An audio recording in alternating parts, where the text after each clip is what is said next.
just do it, but it was pouring rain on me and probably gave me some curls that, let me fix that.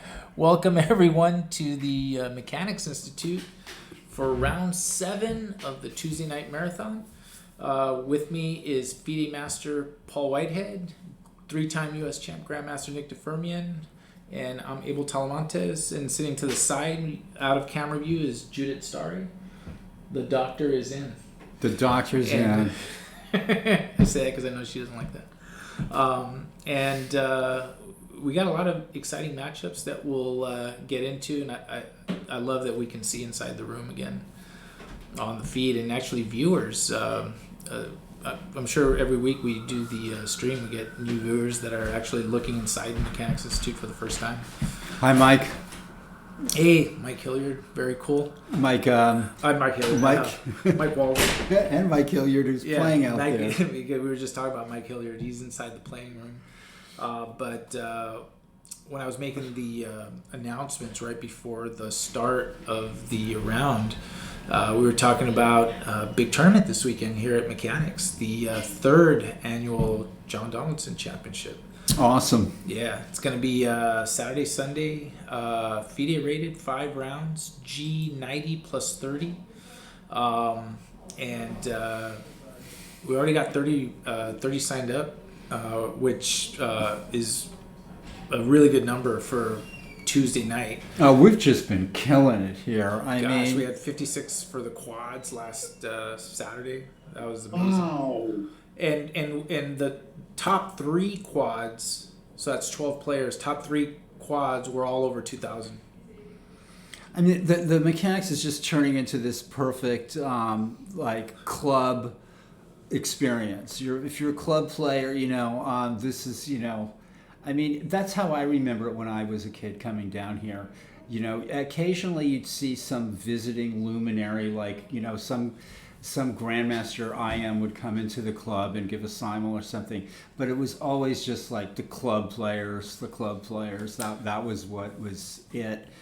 Tournament after tournament, and week after week. Yeah, and it's funny you say that about the club player, because we had so many. The majority of the players were like 1,500 and 1,900, right? And a lot of adults, the strong kids, many of them from the South Bay, drove up to play the event. And I just think that Mechanics attracts the sort of the strong, developing club player and some of the top kids. And you come over here, you can get the competition.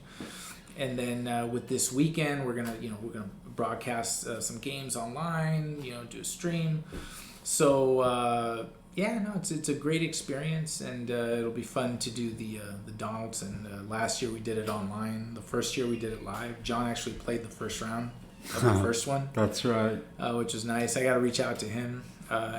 He just sent me the advanced copy, and just a heads up for everyone watching. I don't know how many people we got, 20,000, 30,000 people watching, but maybe closer to 40,000. Yeah, or 4. But Newsletter 1000 is going to come out on January 1st. Wow. It's going to be a special newsletter. We're going to have a lot of guest contributors writing articles. That means I can finally slack off a little bit. No, you're going to be there too. But John's going to be one of the people writing something. I won't say who else. I saw John's articles. Yeah. Very, very professional. And I'm excited. So we got some interesting people writing, contributing to that one. So we're really looking forward to that. Definitely want to make that special. Started by John a very, very long time ago. And here we're... So Abel, that newsletter dates back more than 20 years if it's number 1,000. John started it. He started in 2000, in the year 2000. Yeah. So more than 20 years, yeah. So, so that'll be special. And just the timing of it, January 1st will be the 1,000th. So did time that a little bit intentionally because we're not going to have a newsletter. We'll have one this Saturday, but we won't have it the following Saturday. And then boom, January 1st, 1,000 special issue. I'm going to write about what chess was like in the year 1000. And they were playing with stone pieces. The title of your article will be "Speaking of 1,000." 1000 BC. Yeah. So anyway, all right, guys, I'll let you cover the action, big games. Oh, and Congratulations, Abel. and the pairings for yeah. So, all right. I'll let you Okay. guys do your thing. All right, thanks. Yeah. So, Nick, Stone pieces. You're 1,000. yeah, my article's coming. That's in 1 million years BC. Yeah, 1,000 years BC, because it's the 1,000th issue. Yeah. So, Nick, this is board one. Nathan Fong versus Elliot Winslow. Pairings? Thank you very You're much. welcome. You want to come and Stand say hi? No. That's fine. Stand. Okay. Last week, Reka Starry was here for a while, and her mom is now leaving. Okay, I have to keep it down a little bit, everybody. Yes, we don't want them to hear in the next room your valuable insights, because I think it's your valuable insights that they can really benefit from, Nick.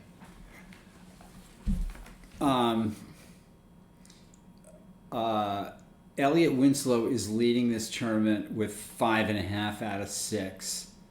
2 rounds to go. He's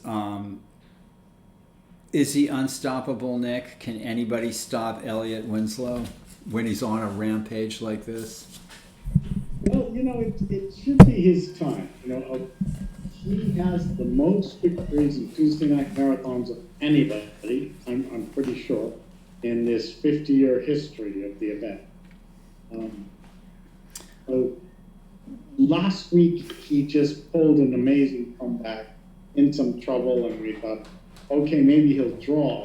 Amazingly went on to even win the game. So Down on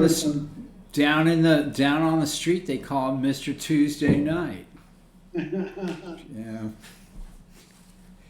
And yeah, so here, Nathan Fong, though, I have a lot of respect for Nathan. Really good player. So Yeah, I'm surprised he's not a master.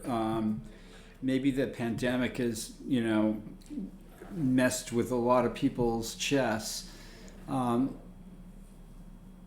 Let's go back to the beginning, if you don't mind, Nick.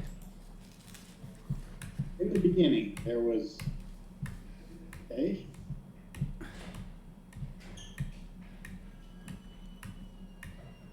Okay.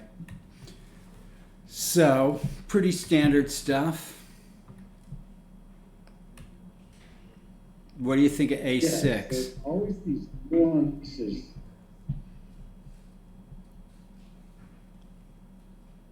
Yeah, what does black actually do is a question. Well, A6 is another idea, right? Now, why not play B5? Pawn takes b5.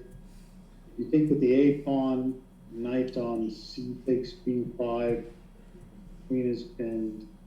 You have to take with a c pawn. Well, I'm talking about in this position, after the 10th move. Oh, okay. Sorry, my stream is slow. Apologies. Just give me a minute to catch up. But you'll have to answer the question. Yeah, I guess white can play C5. I usually played with taking on D4 and playing knight C5 and A5, and even leaving C6 back for a while. But there's different ways to play this. You can play with Queen B6, and I don't know. Yeah, I don't like this queen c7 move. It's a bit funny. It looks like Black is getting a little bottled up. Yeah. I don't like his position either.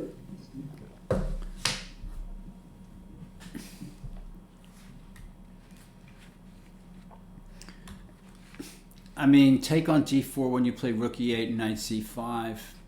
There's all kinds of ways of playing this, I guess. I mean, Black could play h5 here or something. Okay, so this is Elliot's idea, c5.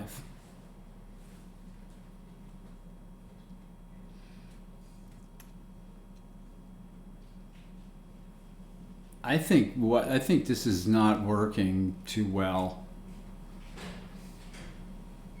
Well, yes, odd move. You've really given up that d5 square. I must say I've done similar things in my life. And live to regret them? Yes, live to regret them. Sometimes these positions you can, swindle something good. It has to be better for the white side with that weak d5 square. With correct play. Mm-hmm. With correct play. But it just doesn't look that easy. And the black king is safe, so okay, there's going to be some slime for black too. Right. But anyway, Elliot can play fast and loose with the truth because he's 200 points above his opponent, and also he's a point ahead of him with 2 rounds to go. And if he wins this game, yeah, it's over. He may have clinched the tournament. He pretty much will have. There's a player named Christophe Bamboo who is playing on. Let's see. Now, I guess maybe I might have these boards mixed up. Oh, here he's playing on. We have this game. This is Nicholas Wang versus Chris Bamboo. Oh, that's a great battle because they're both really good. And Nicholas has 4, and Christophe has 4.5 as well. Okay.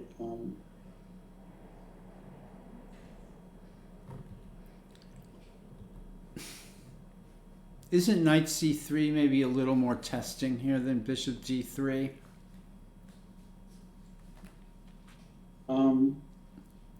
Yeah, this should be okay when you allow the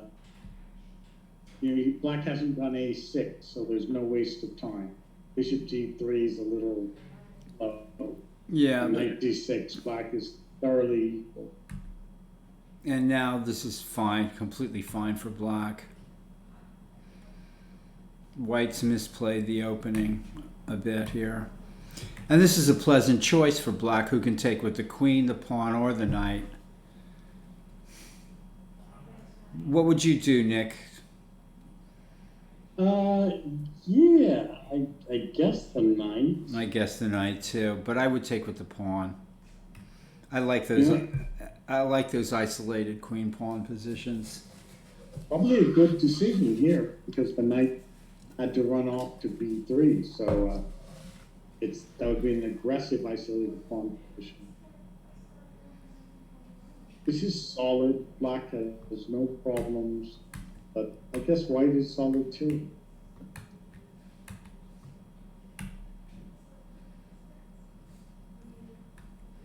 Very straightforward play by black has landed him an easily equal game. And this is probably just a weakening move. But Ooh, e5, I don't like. you don't like the movie. You don't like the move e5 from black. I would have developed my bishop to b6, I think. Okay. But now f3, weakening move for white. This Yeah, I thought this was pretty straightforward way for black to play. Black is equal, yes. Yeah. E5, maybe it's okay, but I mean, you give up the D5 square. yeah, but it's this position looks better for black to me, or slightly. So I'd go H3 for white, and I think I might even like white a little bit. Okay, But F3 instead of F3. after F3, I'm completely agreeing with you. It's not nice for white. Well, at least equal for black. Yes. I mean, knight D4 is maybe a good move here, even. Yes. It's yeah, maybe you want to go straight ahead. Hey, it's our friend from Ecuador.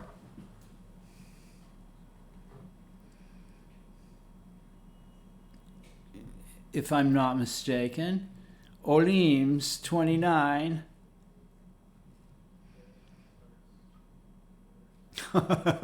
Okay, so we were wrong. I have. Okay. Where are you from? Yeah, I'm putting my Uruguay. That's right. You know, I'm just an ignorant Norte Americano, so excuse me. There's plenty wrong with us. I apologize. I don't know my geography. I find my way home to the correct street every once in a while. Don't ask me where the Bravo River is now, please. So. Yolene, but we're friendly up here, despite our problems. That's the one thing about the mechanics. We're a very friendly club. So both players are just wasting a little time here. H6.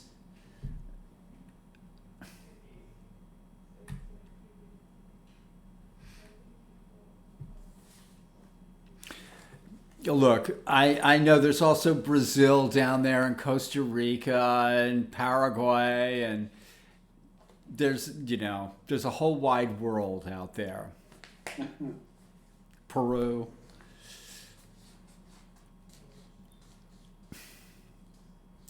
I like just connecting the rooks,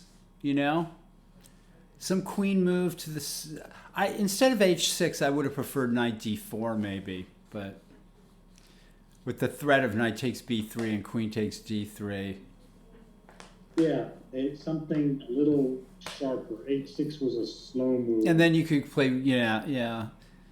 Gave white needs a little time to consolidate, and maybe is okay now. Yeah. Just one little H6 move.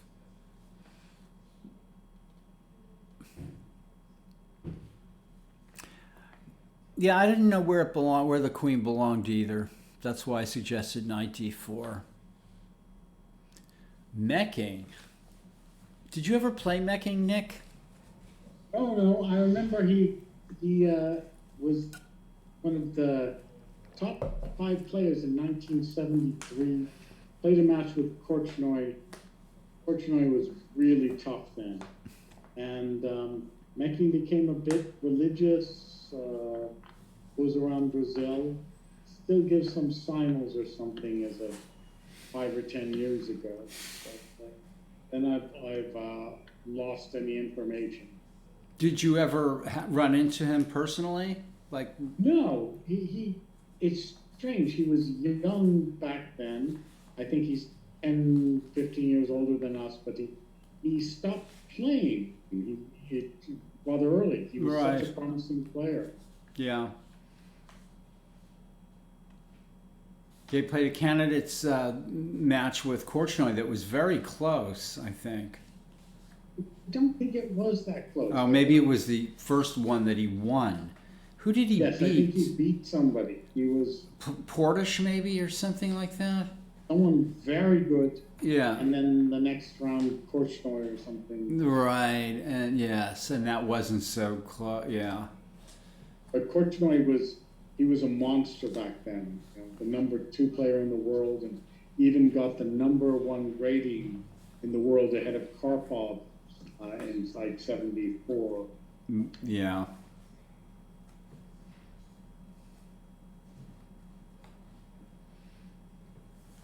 Okay.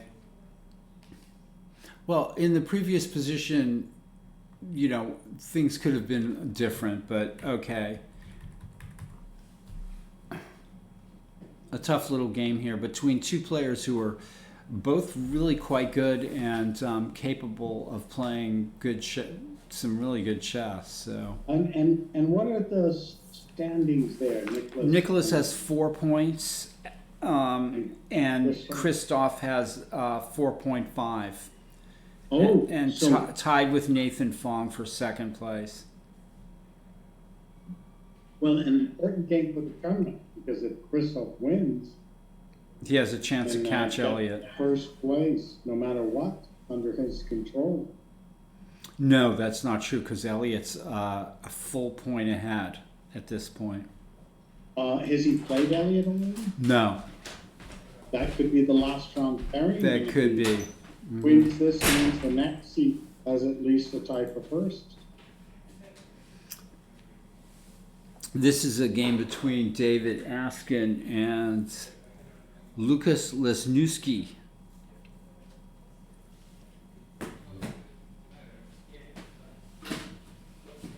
I think we know what opening this came out of. Good, solid Slav defense, and white's very solid.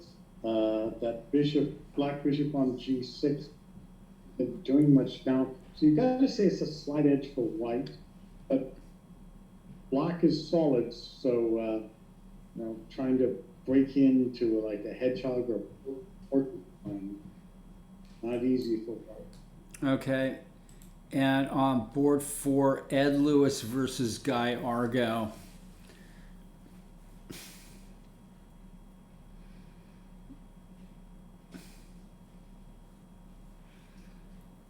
So with Dutch defense. So.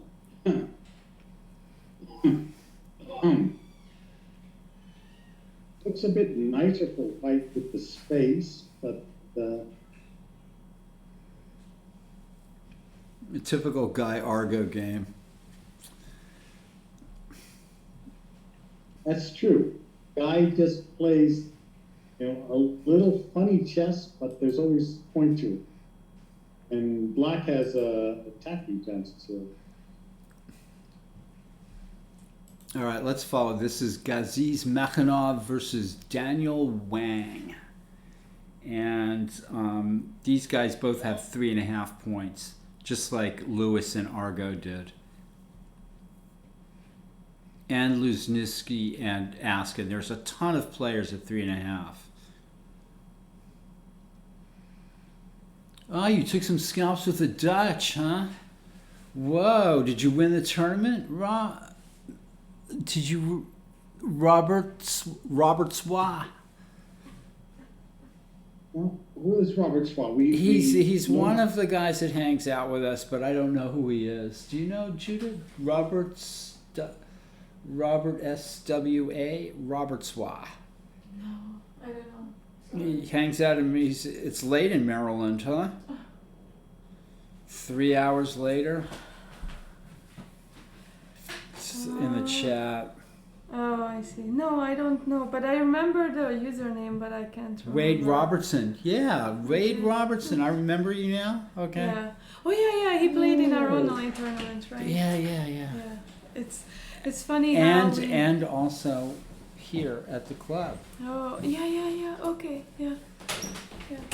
With me is Judith Starry. Thanks, Judith, for sitting down. Thank you. How's this tournament going? Don, can I help you? I just wanted to talk about my score. Okay, I'll All be right. right back. Tournament directing issues. All right. Okay, Duncan, see if you can get an extra point or two.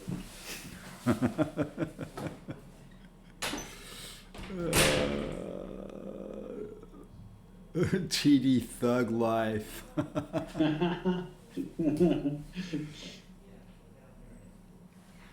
Okay, wow, we have players from all over the world here. Maryland is incredibly far away.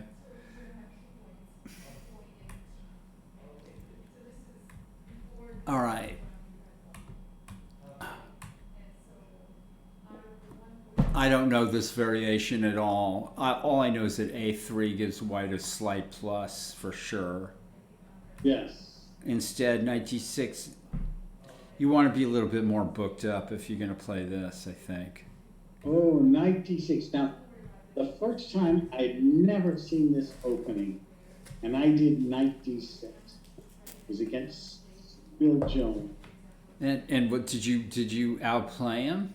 No, he beat me. This was like 1975 or something, and he was a chess master. And so, yes, you want to give a check. You think it's good. Uncastle the king. But, oh, now that knight, okay, at least he didn't take on C8, which just develops all the black pieces. But even this is a bit suspicious.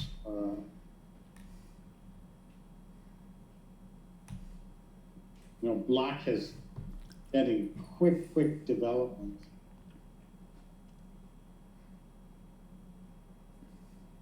Both knights out, bishop out, that E pawn could be under attack. Why not D5? Well, I think you want to threaten bishop C3, bishop C3, knight E4. Okay. You don't need to get radical with D5. No. I'm sure that's a decent move, but... And back here, Michael is saying bishop C5 for black. Is that right? Instead of bishop to B4, Gazeez plays bishop C5, which is really nice and tricky, and he's done well enough. And I will let Mr. Mike Walder explain the theory of that. Yeah. I don't know it. I remember Michael got a great game against Gazeez, though, against it, I think. Yeah. Against the bishop C5 or bishop... I think it was with bishop C5. Well, not many people would handle that well. I mean, Mike really said his open. He's fantastic. Yeah. Quickly, Mike, how did that game go after bishop C5? What was your move? After bishop C5.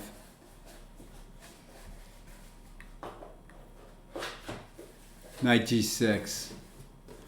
Not backing away from the fight. Which most people would. You go knight D6 and what am I going to do? King E7, bishop F4. That's the way to play chess. Okay. E5. Okay. All right. So it's similar to what happened in our game, except for the bishop is on C5. Yes. Back to our game. Okay. And White's thinking. yeah. Always a good idea when you're playing chess. Yeah, Okay. mostly, unless you're in time pressure. Okay. This is the top board in the under 1800 section, Nick. And Okay. for the rest of the night, we're going to stay on this one game. Just kidding. Is it interesting? No, just kidding. Adam Mercado is leading this section with 5.5, and right behind him is at a 6, and right behind him is Yuvraj Sawhney with 5 points, and they're playing, and this is the game. And Yuvraj is a young player, and he actually went to the grade level nationals in Orlando Oh wow! 2 weeks ago. Okay, Yeah. So fantastic. This Yeah. is Judith Starry, everybody. So we are really proud of Yuvraj. I don't know which place he got. Let me look it up. But, Okay, that's cool. But he got place. I mean, he got. And this in is the a top tough 10. little position here, Nick. What do you think is going on here? Oh, I think black is quite okay. You know, it's white's got bishop e7, bishop d3, or black is all right, but white's got the pieces developed. So grade 3, 8th place. He got 8th place in grade 3 in the Which is nationals. Amazing. Oh, I don't think I could get that. I was teaching some 3rd graders today. Yeah. So. And we got Sabi is also playing. He was at the national as well. We have also. Sabi? Yeah, and he got place as well. Sabi got 8th place in 6th grade. Oh, Which is even fantastic. harder, probably. Wow. And then we got, there was Ansh Priolkar. He doesn't play the TNM because he's younger. but Right, I remember he's, him. Yeah, I think you might. Mhm. He also a scholastic player. So we are really proud of all the Catherine Zug sometimes play. Ethan Gu. Ethan Gu, is he playing or he played over the weekend for sure? Uh-huh. He won, I think. Yeah, Ethan Gu won the grade 3 national champion. Yes. The mechanics is a great little laboratory for young geniuses. Yeah. Yeah. It is. I mean, Hans Niemann cut it, he's now in the top 100 in the world. Yeah, Did you and hear about he's that? spreading his wisdom during the World Championship. Did you hear his? No, did he say something ridiculous? No, he's just there interviewing him, and it's like He was every time we hear Hans, we just, oh my God, it's Hans. Is he still the charming young man that he always was? I don't know. Maybe if you ask my daughter, maybe he's charming. If you Is ask me, that right? No, I know. Is she charmed by No. Hans? No, He's I remember him as just being like this incredibly precocious kid and just brash, Yeah. which is an attractive quality and got him the GM. it got him to be a GM. Yes. Yeah, so- yeah. Yeah. I mean, He could use a haircut though. That's for sure. So. well, maybe he got that from living in San Francisco and taking lessons from John Grief and some other Maybe, people. maybe. He took So yeah, here in the Bay Area, we keep our hair long if we can, for as long as we can. And probably New York didn't help him either. So yeah. So anyway, I'm gonna go back and see what's up out there. That's a cute story. Yeah. So. Okay, Okay, thanks, Judith. so Thanks for the update. Look out for The, white. the update, Yeah. the weekend update with with Judith Starry. I bring the gossip. I can't bring anything else, just the gossip. Even Bobby Fischer played chess here at the Mechanics Institute and hung out here as a young player after the Junior Open in 1957. 55? 56. Yeah, and then just do You'll have to read. But we're not looking for the next Bobby Fischer now. Are we looking for the next Hans Niemann? The next Hans. I mean, Well, we got all this Sebi is a good downtown. candidate, I think. Sebi, yeah. He's got the hair. He's got the hair. He's Yeah. got the determination. He just needs to work on it. Yeah. Okay, everybody. Thanks for joining us this evening. Round 7 of the Tuesday Night Marathon, which has been going on without interruption since 1972. Even during the pandemic, led by the organizer of the USCF Organizer of the Year, Abel Talmentis, behind me, who's leaving the office. Above Nick and I is the half of the playing hall of the Mechanics Institute Chess Club, the oldest chess club in the United States, still going strong. And leading this tournament is, and playing on board 1 is International Master Elliot Winslow, playing black here against Nathan Fong.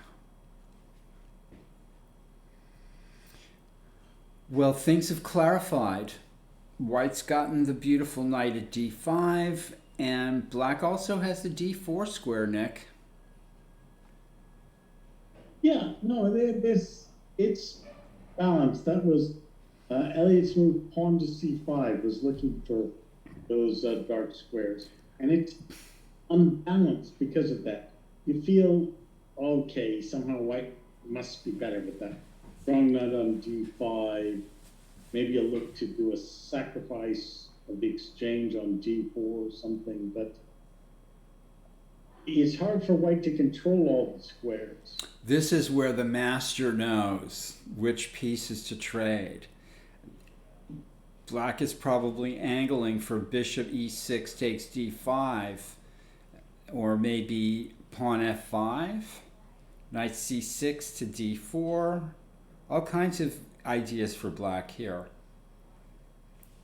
What about for white? Black also has taking on c4 and then playing rook b2. Right, Nick? Tricky. Looking for queen b2, knight f3 check to win the queen. Yeah. But white plays a spoil sport move. okay.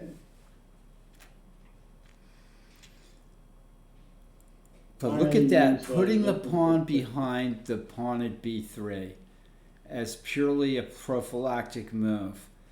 Somehow this has gone well for black. If I was white, I would put the rook, try to put that rook on d1.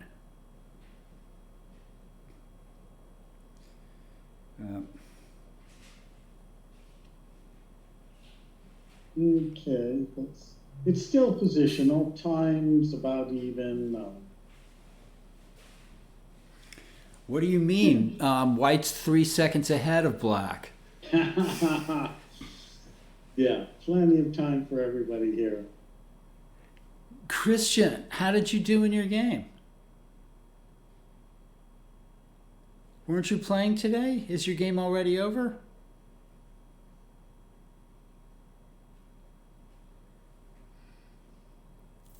F4 might just turn out to be weakening after knight c6. Wow, Christian's already in the chat here. The game can't be over.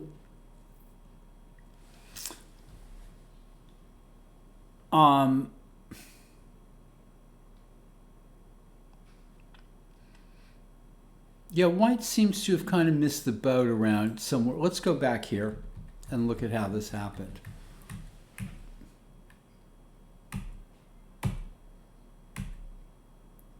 Okay, is this the right thing to do? Is this to play in knight to d5? Again, you give up this hole on d5 and you think, oh, white must be better, but it's not that easy to exploit it. So should white play a4 here? Maybe that's the one sort of comment I would have. At this point, play a4 to try to hold up those queenside pawns. He didn't do that, and afterwards it's messy.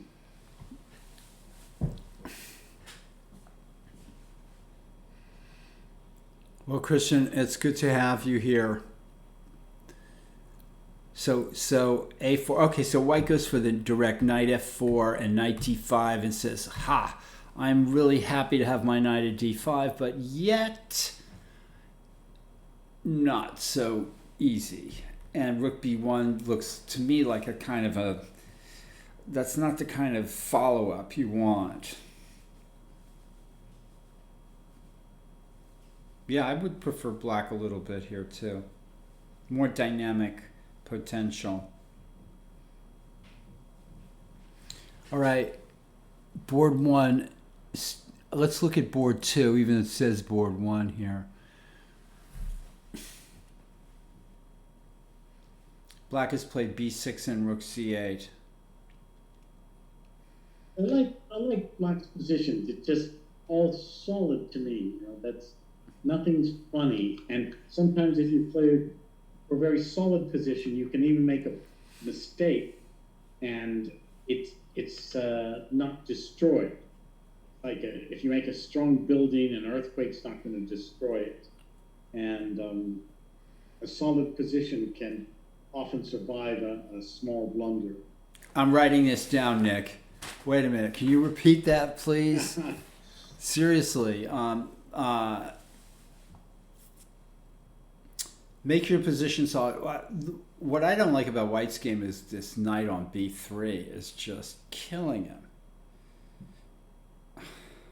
And that was Mike Welder's one objection to knight d4, that it trades the knight. But yeah, that's a good point. But it looks like it would win a pawn. Yeah, it might have won a pawn back then.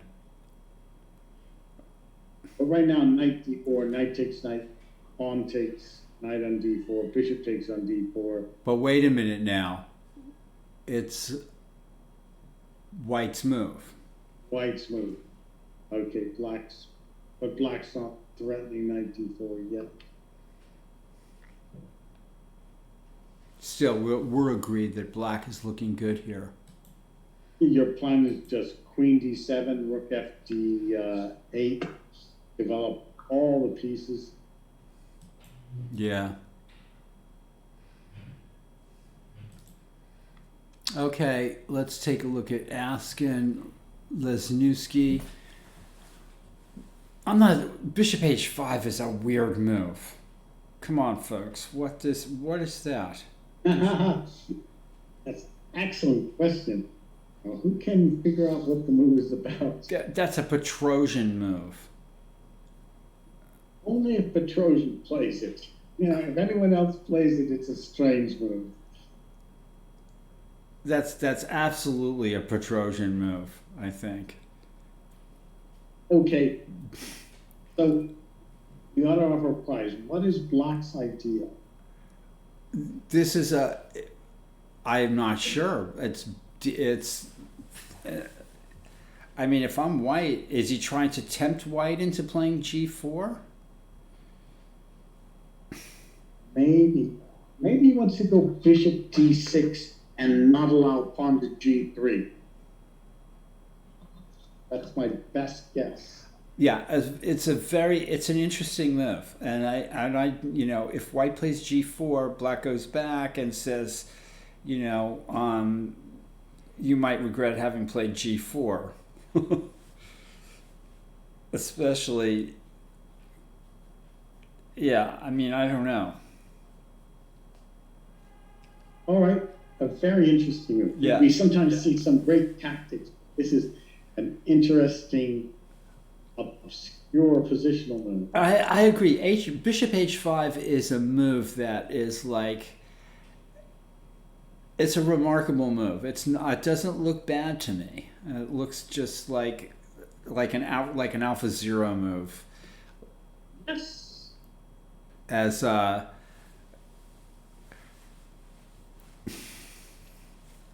Olim say.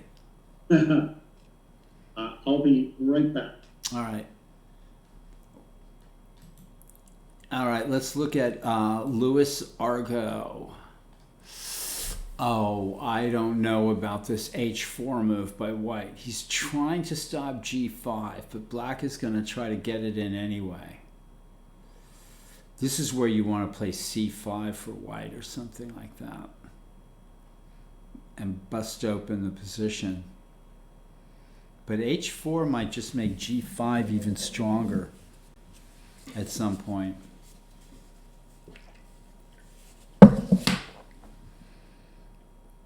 I like black's game here.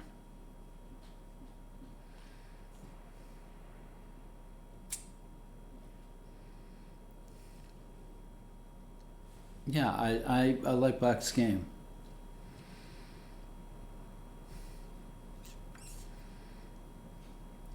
Let's see what's going on here. This is Mackinaw versus Wang, and this opening, which we were analyzing, bishop d2, d6, bishop d3, and black simply takes and plays h6.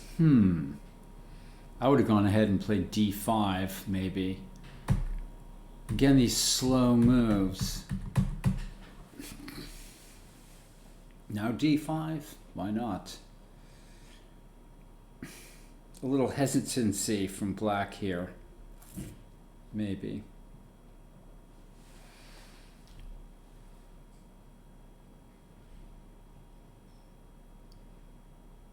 Okay.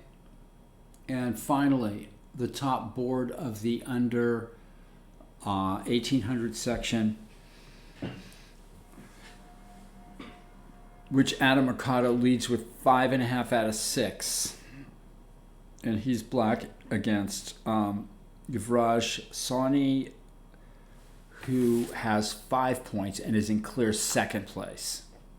This is a 2-horse battle here.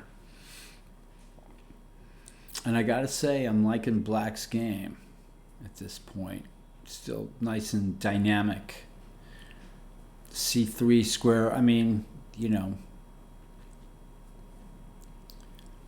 it's still up in the air. Adam is an exciting player. Queen f6.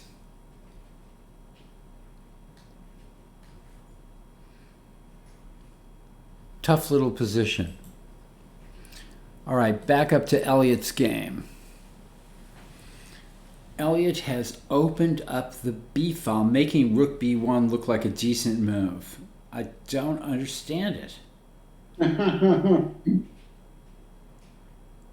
Well, okay, it's still, if the black knight gets to d4, you're kind of happy with the black position. And you're also allowing the white queen to go to a4. Maybe a very good move, yes.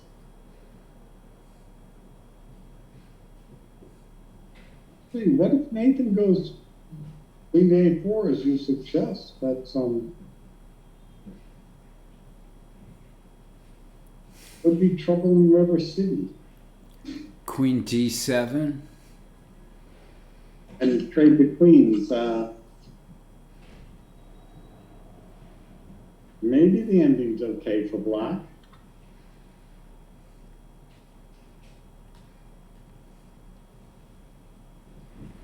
Queen a4. Now, if you take the knight on d5, the e pawn takes, and the white's better in that position. Those queenside light squares can be. Queen a4, queen d7. Could you be really greedy and take pawn on a6? Probably not. I was going to take on h3, but I don't know if that's good or not. Yeah, that must be good. I'll see you next time. Okay. You come sit here for 1 minute. We're broadcasting on Twitch. You want to say hi? Say hello to your mom. Sitting next to me is Taras, who just joined the Mechanics Institute and just played in his first tournament game. How did you do? I lost. You lost. Okay. How was the experience playing It's here? good. It's Let's good. start beginning. Okay.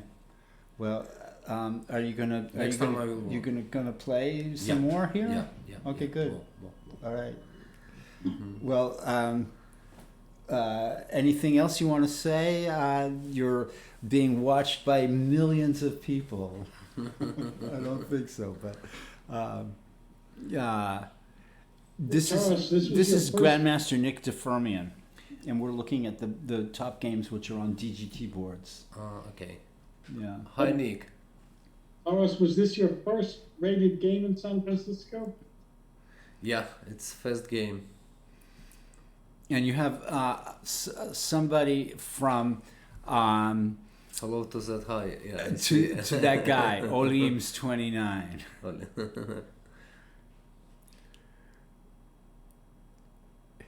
He's from Uruguay. Uruguay. Mhm. Uruguay. Have you been there? No. No. So Taras, where are you from? Ukraine. he's from the Ukraine. What city? It's west. Ivano-Frankivsk. Do you know it, Nick? Ivana? What's the- Ivano-Frankivsk. Yeah, it's near Lviv. Ah, okay. Yeah. Well, good luck in your next game. Yeah, thank you. Yeah. And Can I ask, how long have you been in America? 5 years.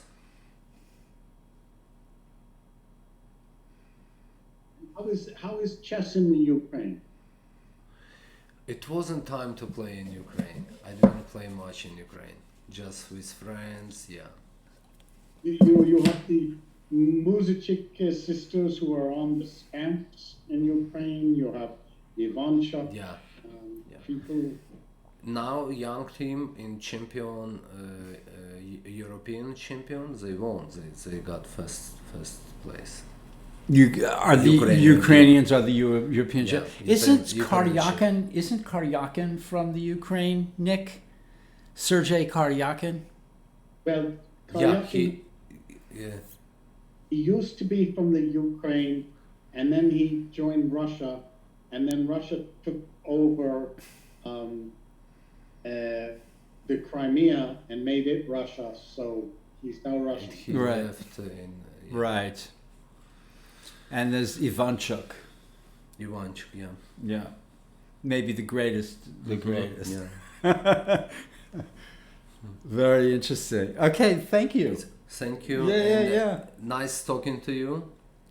Yeah, this is Grandmaster Nick Defermian.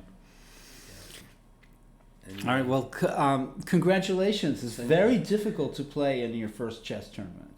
Very First, yeah. difficult, I think. unusual. I'll see you soon. Yeah. Thank you, sir. Okay, yeah. Have a good evening, sir. Thank you, Taras. Thank you. Bye. What do you mean? All right.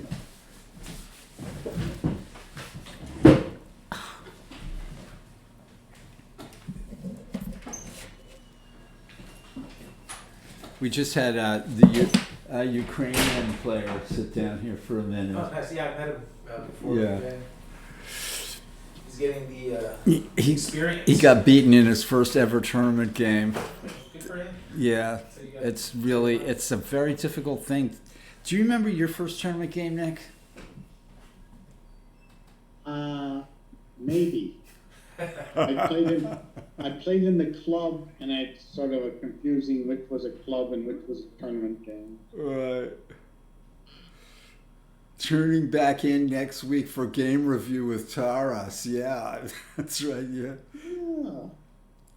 I hope, okay, we welcome Taras. You know, I loved getting new members in the club and, different stories from the world. Yeah. I mean, that's the thing. We're in an international city, getting people from, all over the world coming in here playing chess.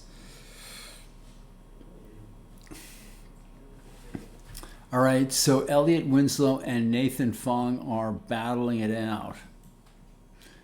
And on board 2, I think, okay, so this happened, Nick. Queen E2. And Black decides to get frisky with Knight D4. Which I like, and but you may have trouble with that T4 pawn. So the bishop takes D4 means the dark squares are weak, even if you lose the pawn. Yeah, this is a funny decision by Black, I think. White just Yeah. immediately bails out, which I don't blame him at all.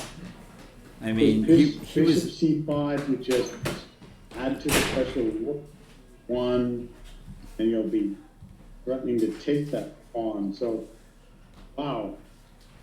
You may have just lost the pawn. Yeah, for- that's a funny decision by Christophe.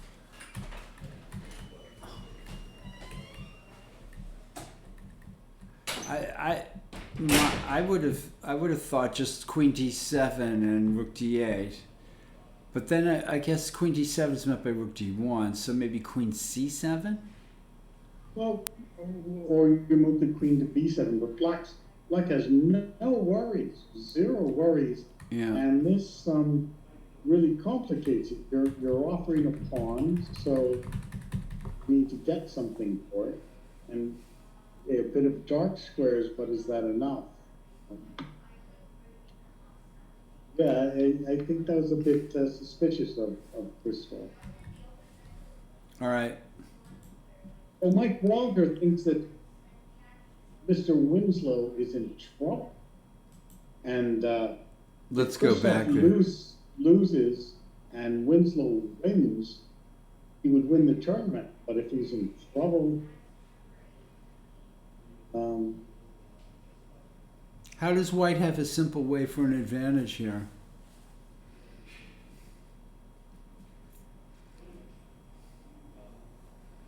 Rook takes rook, queen takes rook.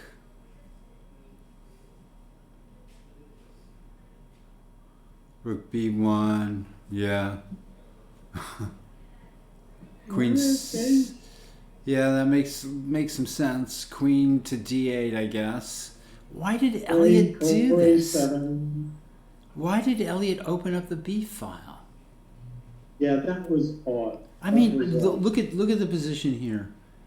There's this. We've been talking about this Tawari analysis. Rook b1. The rook is doing nothing here on the b file.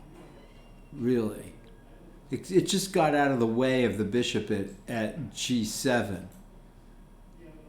But black makes it all worthwhile by trading.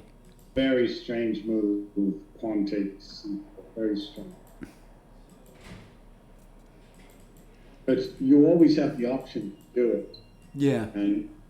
And you get rid of your own option of playing pawn to b4, which might be something you might want to do. I mean, theoretically. Oh, I agree. I think Mr. Winslow has gotten in trouble again. And last week we saw him get in some trouble. Barely survived to a drawn position, and then opponent over, played for the win. And well, you're not lucky all the time.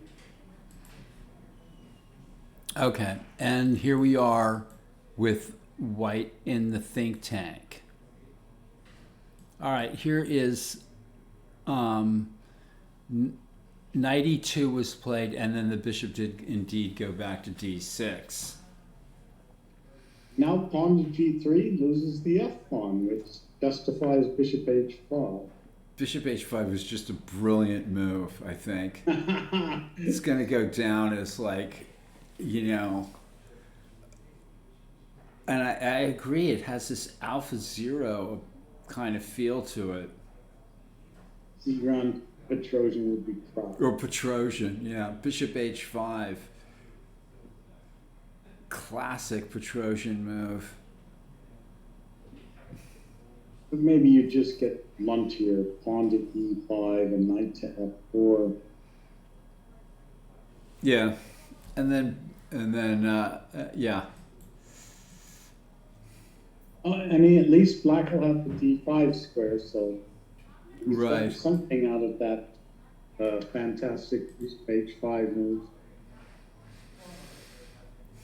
Okay, so you missed this, Nick. b4, d6, h4. I'm not fond of that move. h6, knight e1. That's this Takes with the king, and why is black? I guess g5 is met by takes, and rook h1. Even that's fine for black, though. still, yeah, black is starting to move on the king side. Yeah, this has really been funny play by white here. Of course, if things settle down, white's going to have queen a4 or something, but all right. Yeah, it does seem suspicious for white. And you missed this too, where after this, black played I'm not sure about h6. Why bother? Play d5 right away, maybe. Yeah, h6 is a very strange follow-up. Yeah.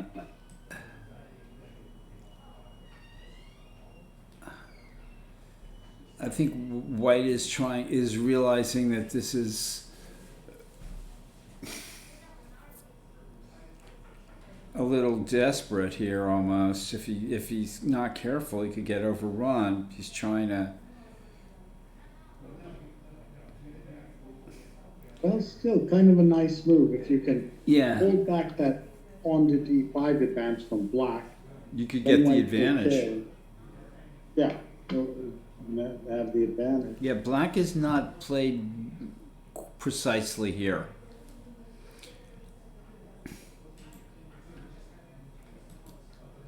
And finally,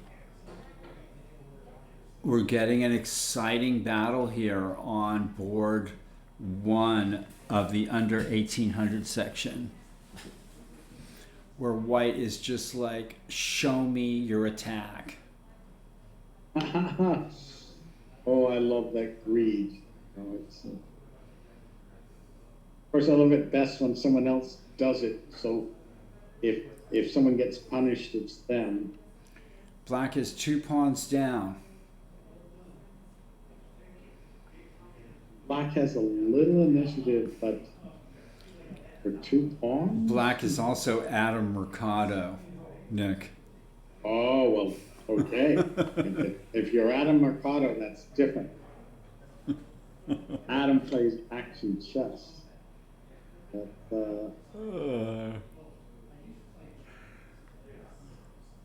okay, maybe pawn to f4, start some action. I guess knight e4. Okay, if it's knight ge4, maybe queen to g6.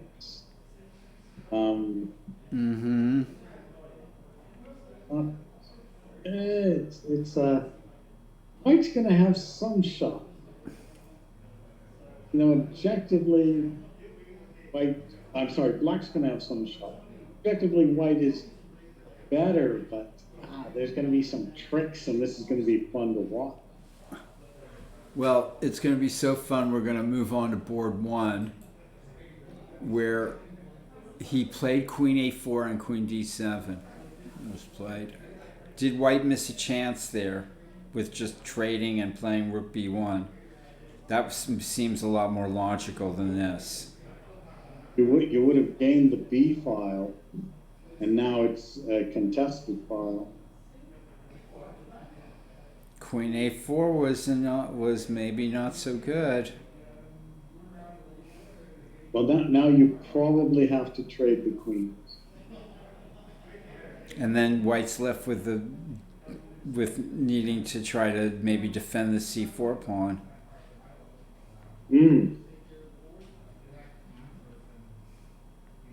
Yeah, that beautiful knight on d5 looks fantastic, but you and Polagievsky, what would you say? Is it? Yeah, that's right. Let's talk about Pulaski. He says. What did he say about great pieces? He says you've got this beautiful knight on d5, but it's got to do something. Otherwise, so what? Right? Just because you have a nice pretty piece doesn't mean that it's actually doing anything. It has to move to a square where it's really doing something. You'll have these almost forks and things from the knight on d5, but no real fork. They can't hit anything.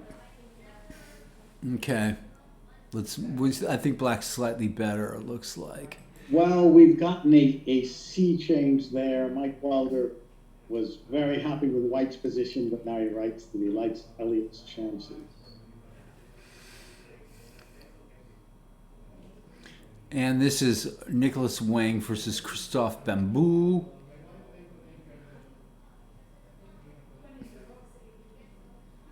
And a nice breed. White just It's funny that black seems to have been stumped by this continuation, which is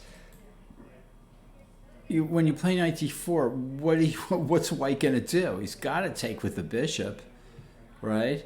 I mean, what's the surprise here? Yeah, only Right, doesn't lose the and now he's got to move the knight. I guess maybe he spent a lot of time on knight e4, and knight b5 was off the radar. And maybe he missed it after knight to b5, bishop c5, protecting the pawn, that white has the rook to d1, attacking the pawn again because of the discovered bishop h7 check. Sure. Because otherwise that knight might get trapped. But, it's also threatening the a7 pawn. It's that's what I mean. It's a double attack. And the a7 pawn may be a better one to take than the d4 pawn. Exactly. Leave the d4 pawn there for later. Yeah, I think this has been misplayed. And this is Nicholas's chance to strike back into the prize fund. All right. Christophe is ahead of him by half a point. Yeah.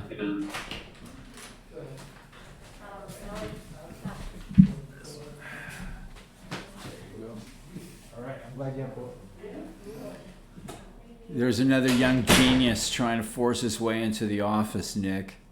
We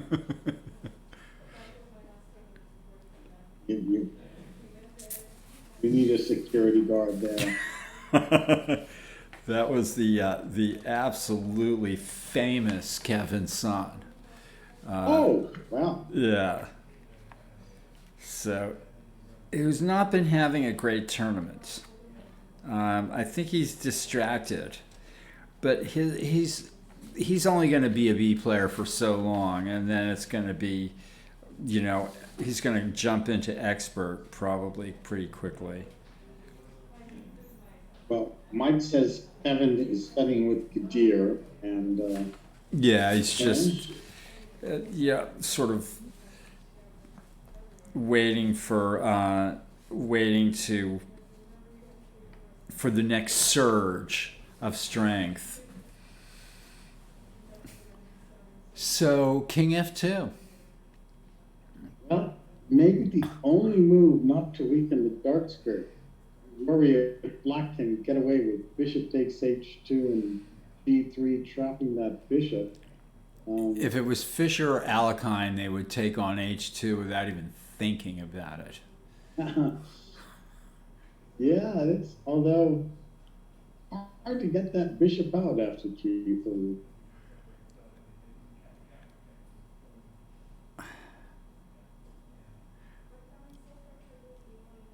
Okay, this game is still, I mean, King F2 might be a.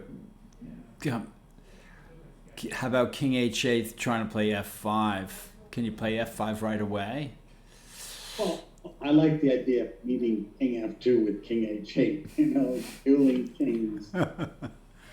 Yeah, there's that remarkable symmetry of the chessboard.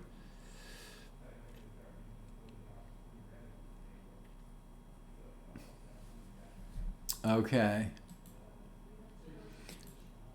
Ed Lewis versus Guy Argo. And this game, black played E5, Nick. Wham. Is that just impatience? Why not G5? Well, E5 is an action move, so let's... I had not thought of that, I must say. Wondering why he can't gobble it twice. He did. He did some gobbling. Knight G4 and... Here's a chance for white to maybe play knight F3 again. That doesn't seem right to give up that beautiful center pawn. I agree. I'm coming back here, just G5. Pushing the bishop back. It's true, white can take and play rook H1, but you just play queen G6. And then you've got, it's your move. You got the tempo for the attack. Yes, black would have been okay. It's chances for both sides in a sharp position.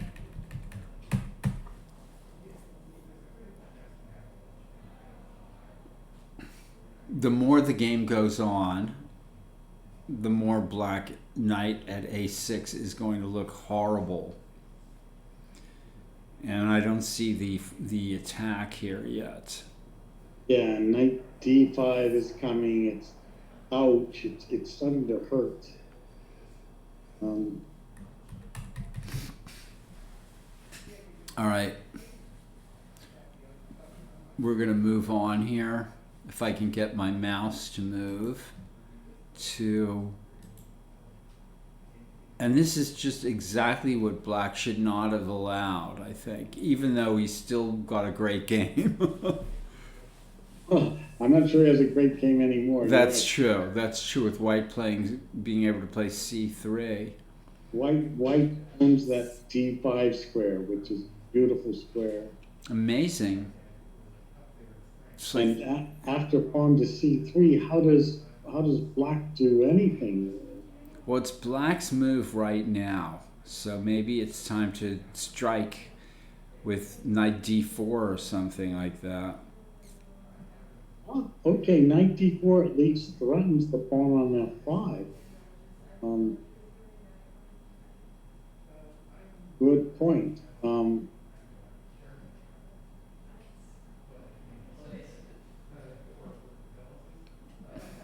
Yeah, It's still messy, but white's close to getting what he wants here.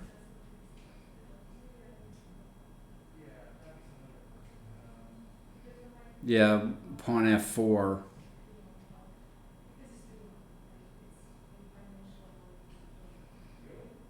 yeah, okay, knight d4, pawn c3, knight takes f5, f4.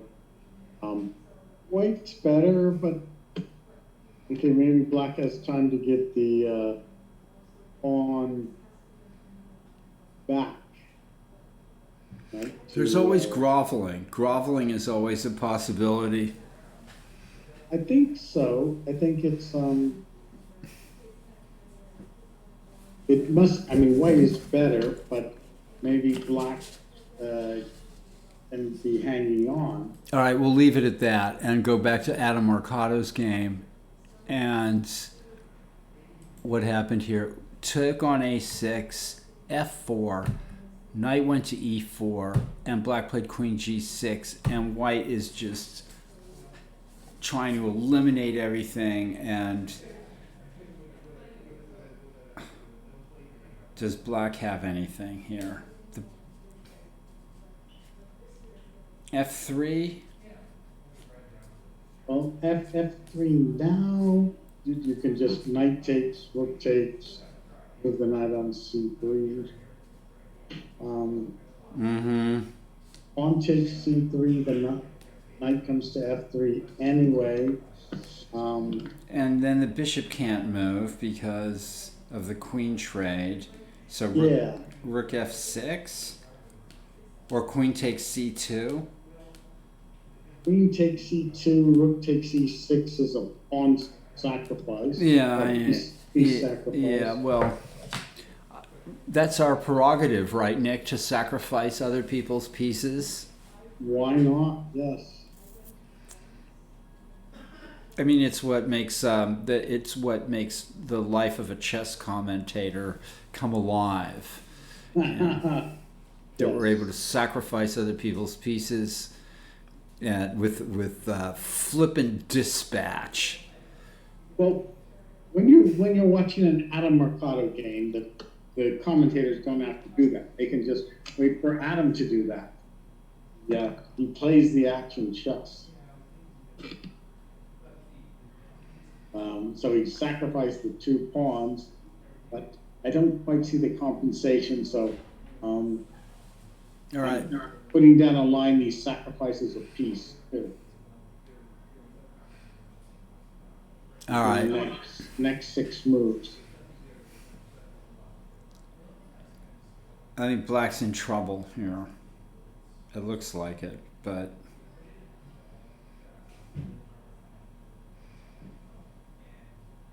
It's still swindle possibilities are there. Here we go with rook f6. As you predicted.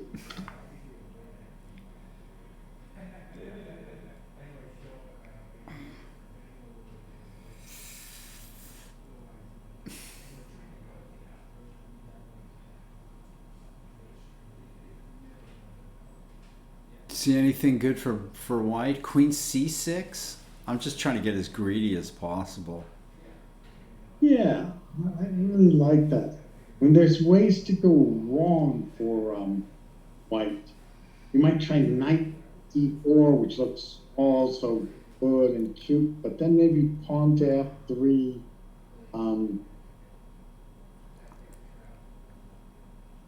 Causes a bit of concern, loosening the white square. Even this might not be bad.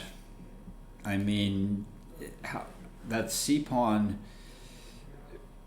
may not be able to go anywhere.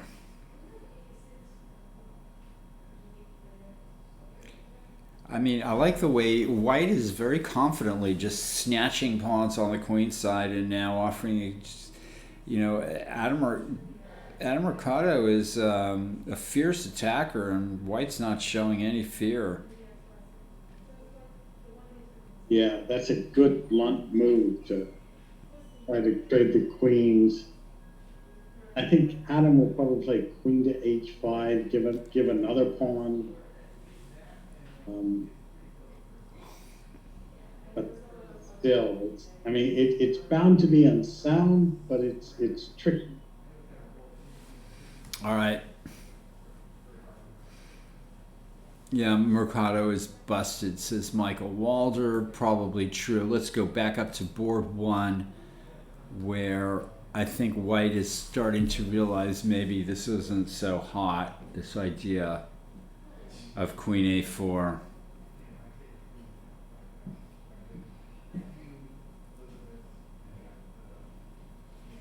Still lost in thought. Westphal Winslow seems like he's in trouble. Seems to find some sneaky way out of it. And after king f2, black says, job well done, and goes back with the bishop to g6. I'm not sure about this. Somehow, right here, black... I want black to find something else, but maybe there is nothing else.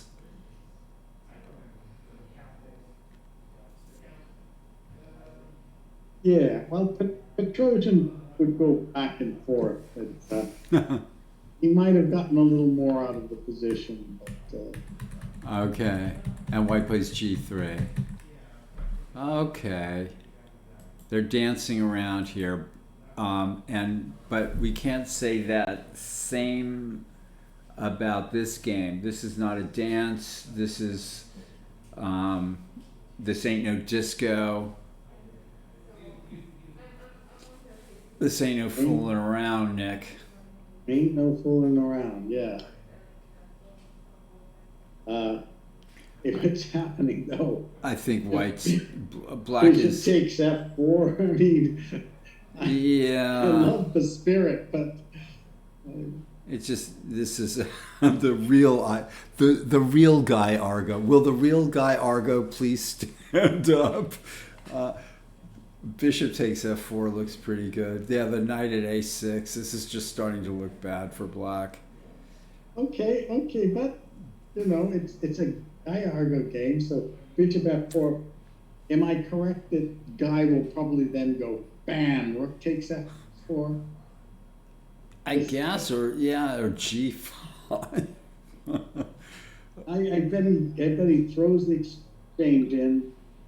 Takes f4, g takes f4, rook f8, saying, hey, what's the problem? Well, knight d5 looks good there. Yeah. Defending f4 and attacking e7. I guess we can go bishop d6. How about playing knight d5 right here? I mean, Hey, Paul. that's Yeah. Richard Kepke here. Hey, Say hi. Richard. Come on in. Richard Kepke is here. What do you? So you just broadcast We're broadcasting. Come and have a seat and say hello. hey Richard, we need the help. No, you don't. Yeah.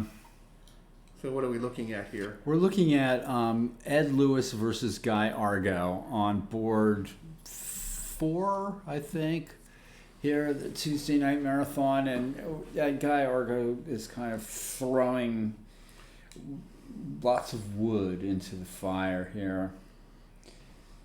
Hey, and Christian Clem is backing me up. You know, this is the way Guy plays. He just rips it open, for better or worse. Yeah, Richard, are you playing in any tournaments lately? No, I might, after the Christmas season, I might play.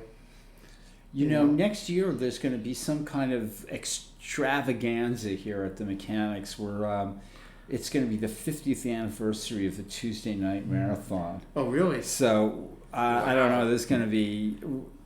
Nick and I have talked about playing. And what are you going to be giving? God, what are you They're naming this going to thing? be talking about. We're talking maybe even teams, like a Tuesday Night Marathon team event. Oh, wow. You know, with different teams. Like four board teams? Yeah, or something like that. 4 board teams. That would be different. insane, actually. Like a tournament, a team tournament that lasts 7 or 8 weeks or something like that. What do you think, Nick? Well, you have to do something for the 50th anniversary. That's a Yeah. very special moment. Yeah, you don't want to run a nondescript, just regular. So you should come out for that. Yeah, maybe. Did you? When is it? When's the 50th anniversary? We don't know. Well, it's sometime next year. I'll ask. And it's any time next year that we Okay. decide. Yeah, I mean, because we started in 1972 by Ray Conway. Did you know Ray Conway? Did you ever meet him? Don't think so. Yeah, Well, I might have. he was a club director before Max. Okay, yeah, no, I only knew Max. Yeah. I'm just looking at your position here. I think Black is just throwing. Yeah, it's hard to believe this attack is going to work. All right, we don't believe it either. So let's go on to this game. This must be no, it's not a Shrigan, it's some sort of Sicilian. Yeah, I don't know which one. it's some random Sicilian where Black had the better game, and now the fight for D5 is going on, and it could go White's way here. If Black's not careful. Whose move is it? It's White. It's Black to play. We think he should get greedy with knight d4 and knight f5. Yeah. But then White's going to go f4. I don't know. Well, if he doesn't, he's going to get clamped down. Exactly. Right? That's what. And this is the board. This is board 1 in the under 1800 section, where it looks like White is now taking over, Nick, huh? 2, 3. Yeah, it's a couple of problems for Black. Yeah. Hey, so just what did you think of the last game of the World Championship? Out of curiosity. I was just looking at it at the. So I was thinking, I think this is the worst World Championship in memory. Just. It's with the first 6 games, the quality was high. And it looked like it was going somewhere, and then it just sort of, the guy sort of just went into full tilt mode and lost all those games. But I'm thinking in the last game, I was expecting a Joko Piano, to tell you the truth. But I'm wondering if my guess is he didn't know the theory that well, and so he couldn't play something like knight g5 when Magnus played the 2 knights. Yeah, You well, know? they don't play knight g5 against Well- the two knights. Although Fischer would have done it. I mean, Well, the those reason that I days think- seem to be gone now. It's all d3, and White trying to show that he has the advantage of the first move. Right, but if you have that's to it. absolutely win a game against Magnus Carlsen, right? Right. He's demonstrated he's better than Nepo in those kind of slow. And I think maneuvering he's games. lost a game with the two knights before against somebody. You know, so I mean, I wanted Years to. ago. Yeah, years ago. It's true. So I'm thinking, he could have considered it, even though it's theoretically, you're handing him the initiative, which is a hard thing to do. But my suspicion is, even if he wanted to, he couldn't because there are all these weird defenses that Black has, and he probably didn't know them all. Yeah, you know what? It looks to me like what happened was it wasn't really Nepomniachtchi playing. It was Sergei Karyakin playing. For that and, last year. and now they're trying to blame it on Dubov. Oh. Well, So, they're I mean, that's what I think he is. didn't lose the opening; he lost the middle game. So I don't know how you blame Dupont for that. Anyway, Knight g5 here. yeah, I think. Well, then what? Bishop f5. Is there some trick? you did well. It doesn't look like it. Knight g5, bishop f5, queen d5. Or take on e8 and take. Yeah, that's true. Yeah, Or even and then queen d5. yeah, or take on e8, right? So Really tough to beat Magnus in the Gyoko piano. That's true. well, But- the right kind of player could have done it, but I don't think Nepo was the right kind of player for that. Here's what I think. I think we're at one of those historic times in chess where Capablanca and Botvinnik and Carlsen have all declared chess to be dead, and there seems that there's this invincible aura and this kind of precise play, and then along comes Tal and Alekhine and maybe Yeah, but, Varusha. but you remember how Alekhine won that match? That's He basically out Capablanca in that one. I mean, he played nothing but solid chess all the way through that. yeah. And just kind of beat him in the end games. Here, I don't know. Well, I think Black is thrashing now. yeah. I mean, it doesn't seem like there's much here. Still, it's not over until the final Yeah, pawn is pushed. but I was thinking like Rook C5 maybe. Yeah, this is going to blow the under 1800 section wide open because How many games? There's one more game after there'll this, be right? one more game after this. What were the scores? Adam McCullum was well in the lead. Was half a point ahead of this guy. Yuvraj, who if he beats him will Oh, okay. This will be a half This a is point an ahead actual of section. him. Okay. Yeah. Oh, I've got to. I'll ask Abel about the Tuesday night marathon. Yeah. So Rook C2 is met by Knight G5. That's really straightforward. White's really just kind of holding tough, grabbing material and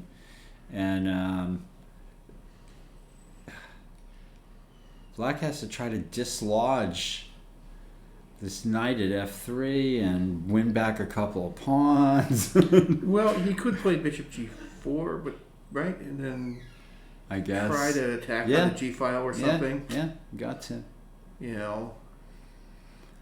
The tactics should work for White, though, I would guess. Let's take a look at Elliot Winslow on board one. Wow, White is still thinking. After color is Queen Winslow? G7, Winslow's black. Okay.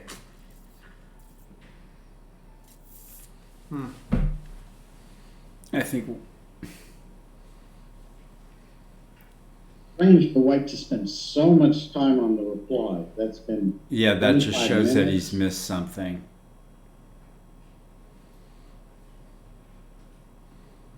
It doesn't look like such a powerful move to just offer to exchange queens. But White was probably better just one move ago, Yes. and should have just traded rooks here and played rook b1 as Mike Walder suggested. I'll just take over the B file. Yeah. Okay. Instead, and also that would have misplaced Black's queen and would have gained several tempo. Instead, He went Queen H4. and okay. yeah, now and Queen G7 is surprisingly effective move, which Well- hits H3, and also this is a weak C4 pawn, and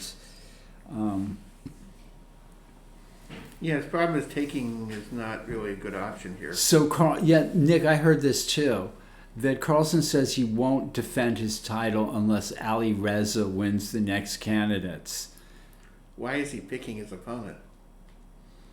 That just seems like a lot of hype Yeah. to me.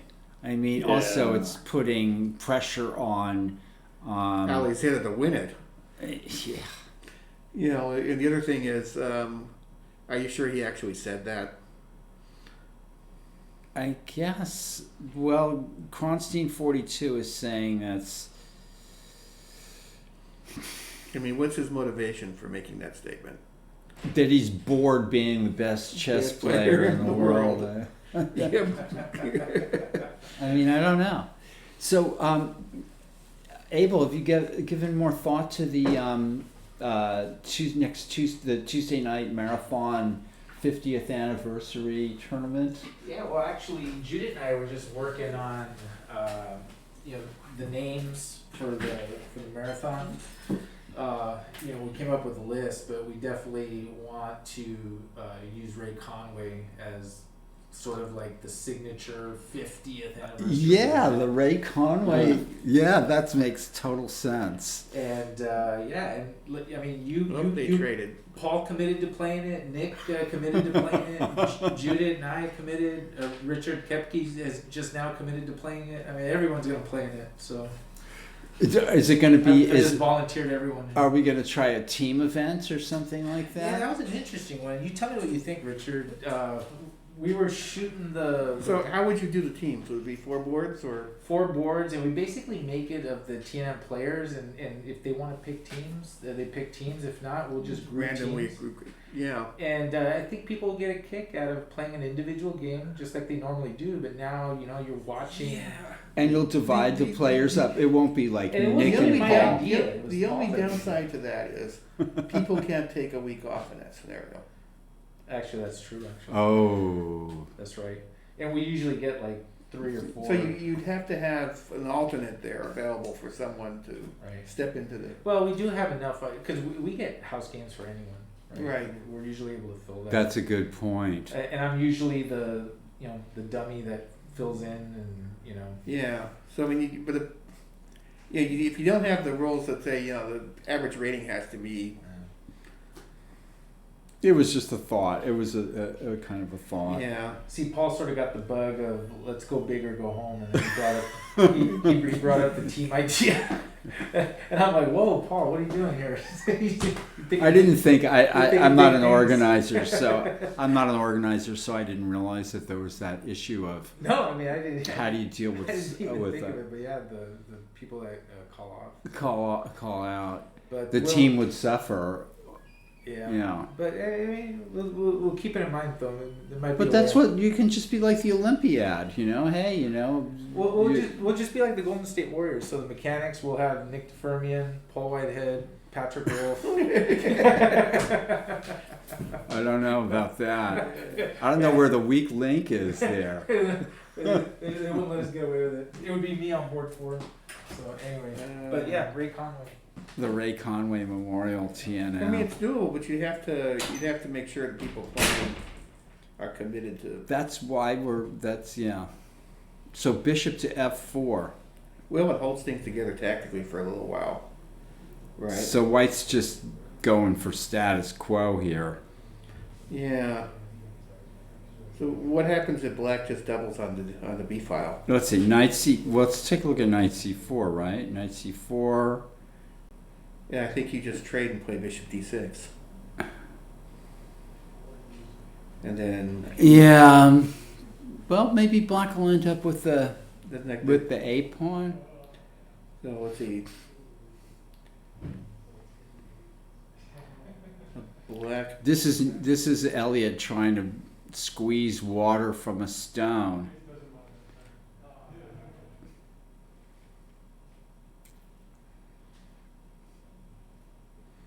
Or maybe you rook FD8 instead. You know, the threat is stronger than the execution. Right. Just holding it there. Yeah. I was busy looking at bishop C4, bishop E5, bishop F1, but that's just insane. It's bad.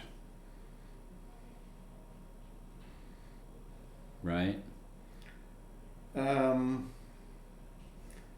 Yeah. I like to look at variations that are bad. Bishop G7. Nah, that's not gonna work.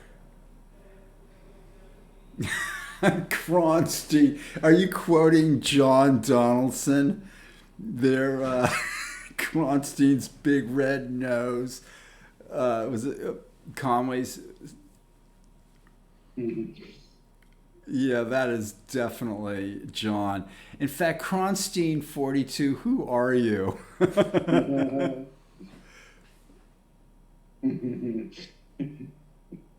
So that's a direct John Donaldson quote. It's Ashish. Okay, yeah, that is a quote from John Donaldson for sure. Look at Elliot's. That's an elegant move, actually. Oh wow! Yes, a nice. Elliot's got a nice practical style. Threatening to double. Okay. Yeah, but I mean, you can answer the double rooks, I think, right? You just play rook B3, maybe? A4? A4 or rook B3? A5. A4, A5. Then rook B5? Oh. Oh, then maybe bishop, well...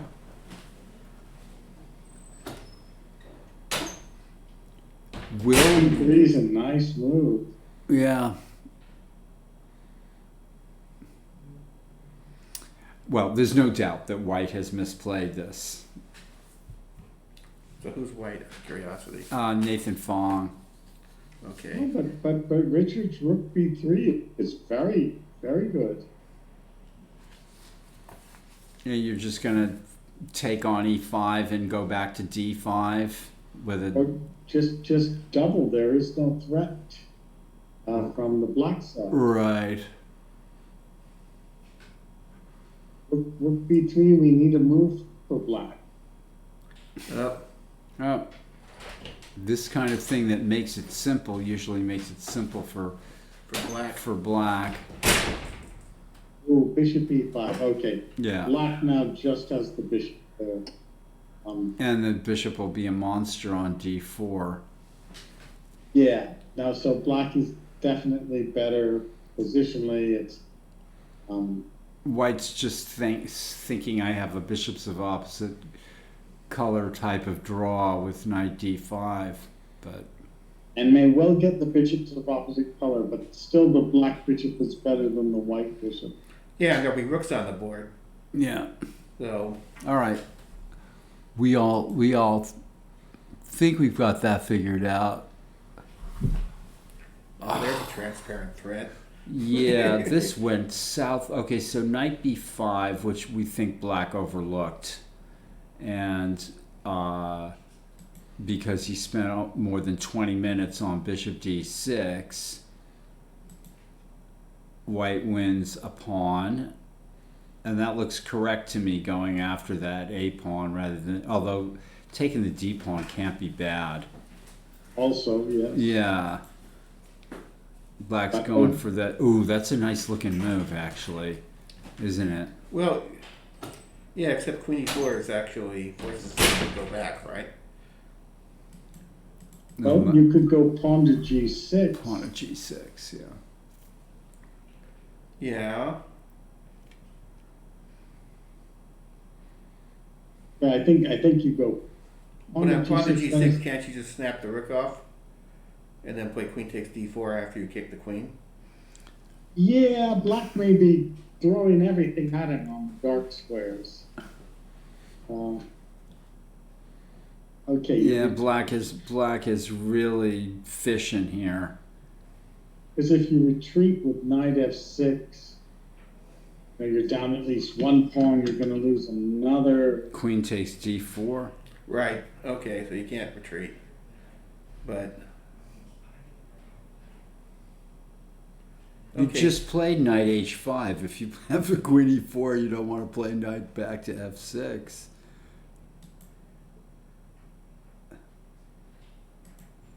Yeah. I mean g6, but then knight c8, like you said. Black just went off the rails here. He had a great game just a few moves ago. It's one move, knight d4, just ruined it. Oh, that's what he played here? Yeah. And White just very simply traded and played knight b5, attacking two pawns. This looked interesting, but really, Oh, he didn't play that. I don't think this is going to work.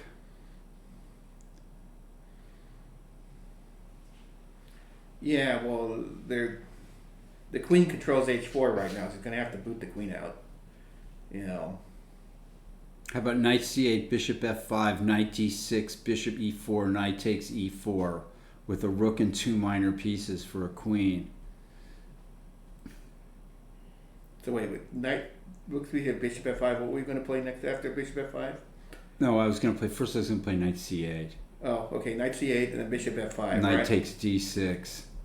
Oh, okay. Bishop e4, knight takes e4, with two minor pieces and a rook for a queen. Yeah, and pawns. Right? Yeah, I guess this is just... And two pawns. That should be, you know... In no way... Are you doing any tournament directing at all? No. No. Yeah. No, you know, I don't want to lock myself in a room with a bunch of people who might have COVID. You know? Right. Yeah. Plus, you know, Queen d4 is strong. right here, you mean? That's what Mike Walder is saying.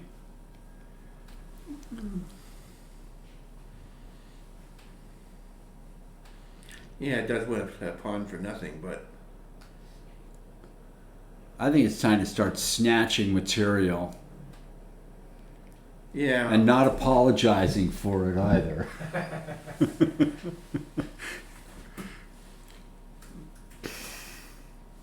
All right. Let's take a look at this game.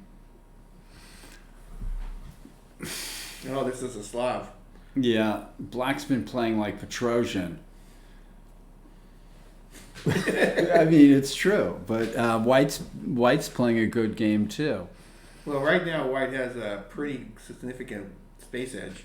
Maybe Black's trying to play bishop takes e4 or something. Yeah, Yeah.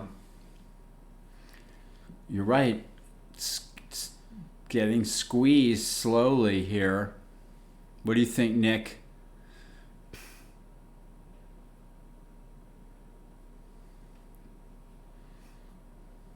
Nick, you might be muted. I think you're muted, Nick. Oh, sorry. Yes. It's okay. I'm going to take a lip reading class soon, and you can be the person I experiment on. Yeah, that's what would Petrosian do here is a good question. It's As White, you mean?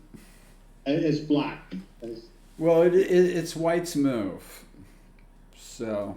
I don't think Petrosian would want to play this position. Well, look at this great move that Black played here. We think it's a great move anyway. In this position, Black played bishop h5. which I think deserves a couple of exclamation marks just for its Outrageousness. yeah. But look, he's trying to play bishop d6, and then the f3 pawn hangs. In fact, White thought for a good 10 minutes, played knight e2, bishop d6, and had to sort of perform a contortionist kind of thing here with king f2, trapping the bishop after bishop h2. But Right. Black said, "I'll just go back." But I don't know. Maybe more Petrosian moves, and So let's see, if I'm White, gosh. you don't want things to suddenly get. You don't want to allow Black to sacrifice a piece or something, Yeah. or play e5 with tempo, maybe, or in fact, maybe Black should have. Yeah, I don't know. Well, e5 is probably not in the cards, right? Because e5 knight takes, and then h5 might be trouble at some point. Right, because you can kind Yeah. of, you can, like, the king might find itself in a kind of quasi-mating net. But All right. is bishop takes pawn really a threat here? Or is it No. knight takes pawn? I mean, you know. I don't think so, but yeah. You got me. This game has been a very deep game. And let's see, this is Louis Argo. He's still throwing everything in the kitchen sink. Well, Okay, Black, let's see, knight f3 was played, f4, knight d5, rook e8. that was a mistake. Whoa, what's with bishop d4? Why not just play knight f4 and be positive here? Yeah, be up a pawn, you mean? Be another pawn, yeah. Right. I mean, just bishop d4 looks exactly the kind of neither here nor there move. Well, it's like I'm fearing knight e3 check. I don't get it really. So the guy. Well, played, the knight, it was hanging, but okay. c5. so what did he play there? I mean, so you. And now Yeah. you gotta go back. I mean, this is you know, what are you doing? Yeah. What do you think, Nick? But this. Well, yes, pawn takes bishop- pawn threatens winning a piece, right? Pawn takes pawn, queen takes d5, followed by knight e3 check. Wait a minute. This is just Oh, that's interesting. bishop to d4 was inexplicable. Yeah. So now he's got, you know, he can't take the pawn unless he takes it with the king. Oh wait, maybe you can play intermezzo like queen c3 first. Yeah. No, you're Then take the pawn, oh. right? Because he just eliminated that fork. Of course, you have to watch out for rook e2 check. Like, if f takes, queen c3, bishop f6, The knight takes. rook takes. Okay, and then pawn takes and rook takes check, right? Boy, what did White do? He lost like 3 tempo, just kept moving the bishop in the middle of the board in a winning position. It was so good for White. Can you go back to that position? where Yeah, bishop I mean, he d4 just happens? literally played 3 wasted moves. Knight d5 was good. It hit the bishop at e7, and tactically it looks wonderful because the threat is knight e7 check. Right. So, That's kind of forced. and now what's And now wrong with knight takes f4? Just winning a Pawn. pawn right in the middle of the board. Can you see something, Nick? Well, you know, you really you don't want to trade queens with 2 pawn ending, so you'd have to sacrifice the exchange. But it's just Yeah, but rook takes, bishop takes, then what? G5 maybe. You don't ask these difficult questions. Hmm. G5, you can just take it. Okay, well, right. Then pawn And takes. you've even got rook h1 as a backup move if you need to. Yeah. It's just... And the problem is black is playing without that knight on a6. This is just, yeah. This is inexplicable. And then c5 looks good because you're deflecting the bishop off of the defense of the king side, I guess. Yeah, no, I mean... It almost turns the game around. It has a tactical point, so I mean it's a good move.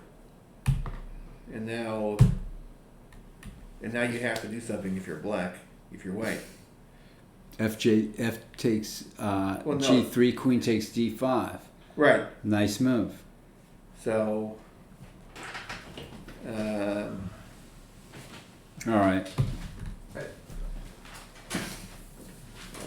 well, I should probably get going.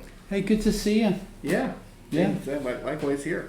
Yeah. You know, when's your next? What are you teaching these days? I'm going to be teaching a class that I invented. Just like it was sort of taking using different attacking ideas, different ways of studying attacking ideas, like by opening or by player or Okay. So it's kind of a work in progress right now. No, I've already taught the class once. Oh, really? So I'm being a little vague. I'll have to look at this. It's been maybe a year since I taught it last, so I'll have to look at it again. But I remember I did one class where I just took Velimirovich's games as white with the Velimirovich attack. And he won many, many beautiful games. So- Many, many beautiful games. Remind me, is that kind of the Sultan position that comes out of the Yeah, it's the Queen E2 and Bishop then C4, Queen E2, and Bishop E3 and castles on the Queen's Oh, side. okay. Most right, yeah. most of the time, and just all the different ways that white can attack, like very, very, and he won a lot of beautiful games. Yeah, all I know is if I were playing the black side, I would not want to enter that variation unless I really. Especially against Velimirovich. Yes. Yeah, and Well- Nick played a lot of great games with that too. With what, but the player, the Velimirovich himself, just played. So it's a way of studying a player, Okay. an opening, and developing a repertoire So based it's on. kind of like looking at Koishnoi's games with the French, for example. Yeah, Something like except that. for we're taking attacking ideas. Okay, so an attacking Yeah, player. attacking ideas. Bobby Fischer and The Benoni, or so you might. It Bobby might be by Fischer's favorite opening Bishop or. C4 line against the Neidorf, for example. For example, yeah. Though I can't remember exactly all that the. doesn't help much. Yeah. What do you Well- think, Nick? Maybe King G3 is possible now after. After taking, he's going to be practically forced to do that.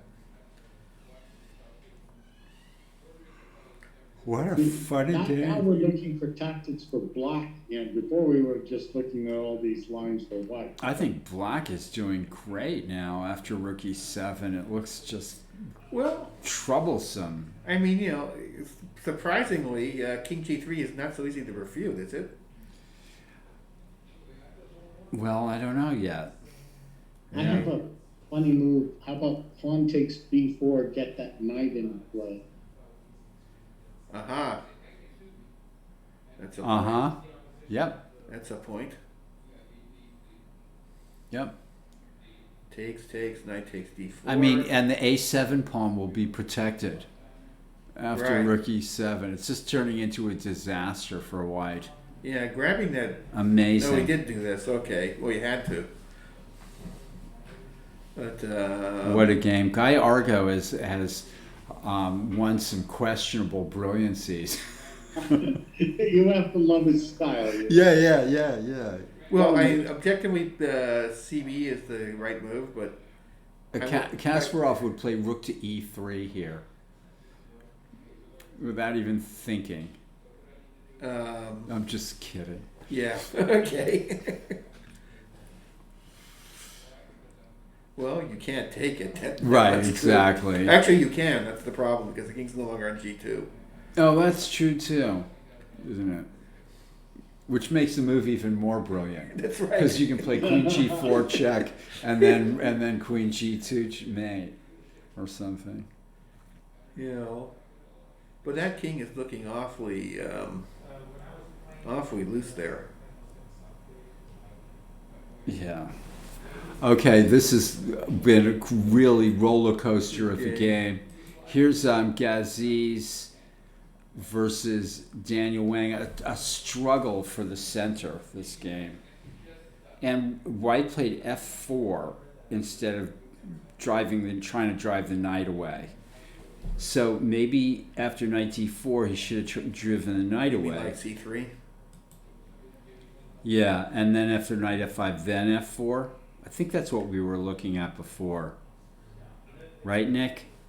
Yeah, drive the knight away, then f4. Because when black gets pawn to d5, the black positions. Yeah, again, a little hesitant. This f4 doesn't threaten. You got to wait till the f file's open after knight f5 and then play f4. Otherwise, f4 doesn't seem to have as much punch. g5. Well, you can take the pawn. Oh, yeah, you can't. Okay. Bishop d3 still. No, where's that king going after queen d4, b4 check?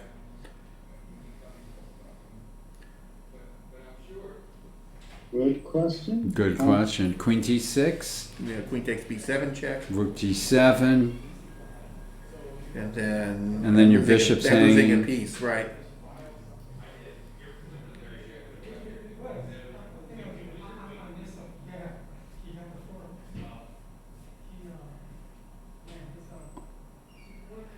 It's very delicate. There's moves like f takes e5 and knight e2 check, and they all have to be considered. And Well, the problem with ef5 is he just takes the bishop, right? Because the knight's now defended by. yeah, Then you can play c3. there's still that queen b4 check maybe at some point.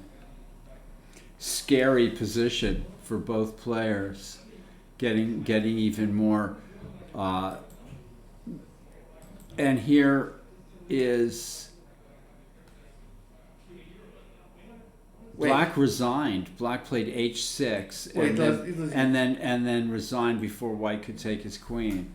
Yeah. But I think no. Wow. So Adam Mercado goes down and blows the whole under 1800 section open, and Yuvraj Sawhney is now the leader at 6 out of 7. Behind him with 5.5 is Adam Mercado, and there's a bunch of players that could tie him as well. So this tournament's wide open on the bottom in the under 1800 section. Well, interesting. Yeah. All right. Yeah, you're welcome anytime, Richard. Okay. See you soon. See you soon. Yeah. All right. A surprise finish on that board. Well, I mean, Adam Mercado played true to his style, threw everything at White, but White rebounded with it all. He was a little too quick and loose with the trigger there and lost too many pawns. This is board one. Can we go back and see what happened in this game? Yeah. It's now quite an end game, which I'm sure Elliot is happy he's not going to lose that. But, White did indeed play rook b3. okay, a good move. Is there anything that's a little more critical than king g7? No, there's nothing you can really do. Yeah, it's Takes. A5.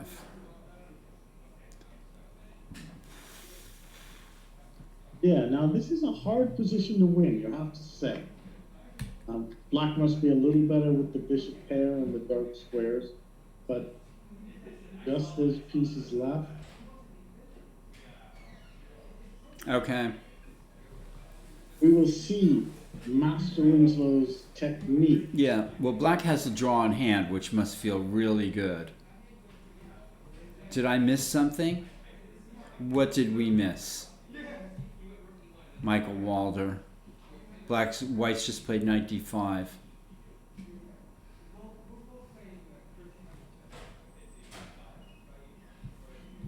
Maybe just doubling on the B file wasn't so great after all. Let's find something else for black here, if there's anything to be found. Okay, but I think he's talking about something else. Oh. So I wouldn't worry too much. Okay.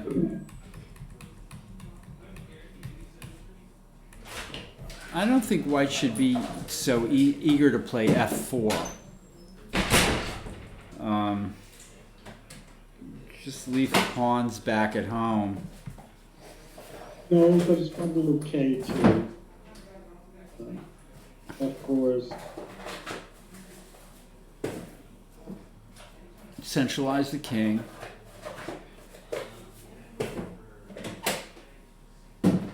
I mean, it should be a draw, but black's got the easier game. Okay. All right. Let's move on to board 2. And what happened here?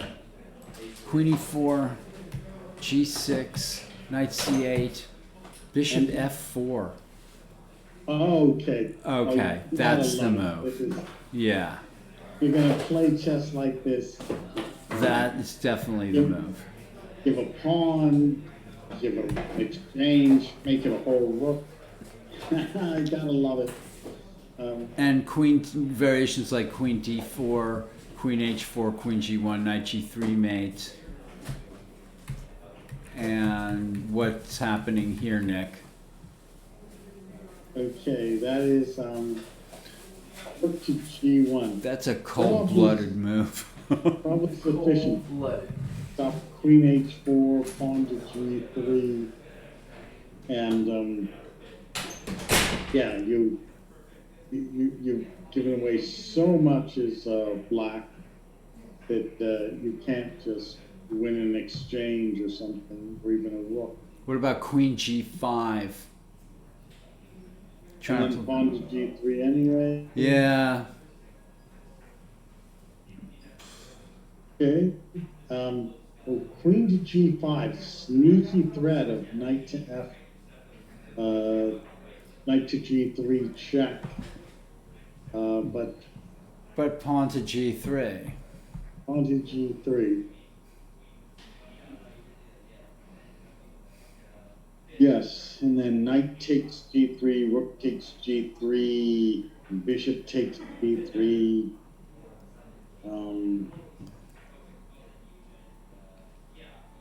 Maybe even pin the bishop with a1 to g1. Just not working.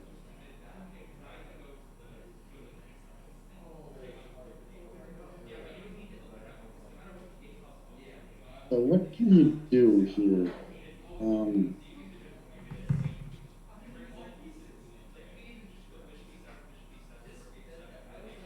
So how does this go? Queen g5, g3, knight takes g3. Takes g3. Oh, rook takes, huh? All right, so bishop takes, pawn takes. And then rook to g1.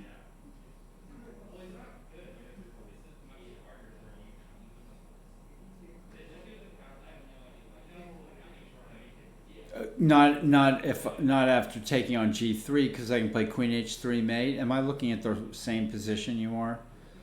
Okay, so I think you did queen g5, pawn to g3, knight takes g3, rook takes g3, bishop takes g3, rook on a to. Yeah. That's depressing for black.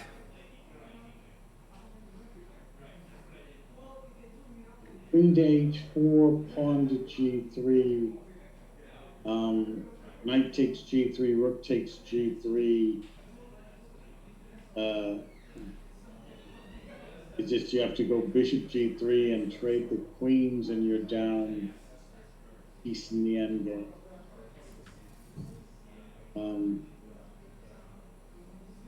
So black just went for all or nothing, but God, it's looking a lot like nothing here.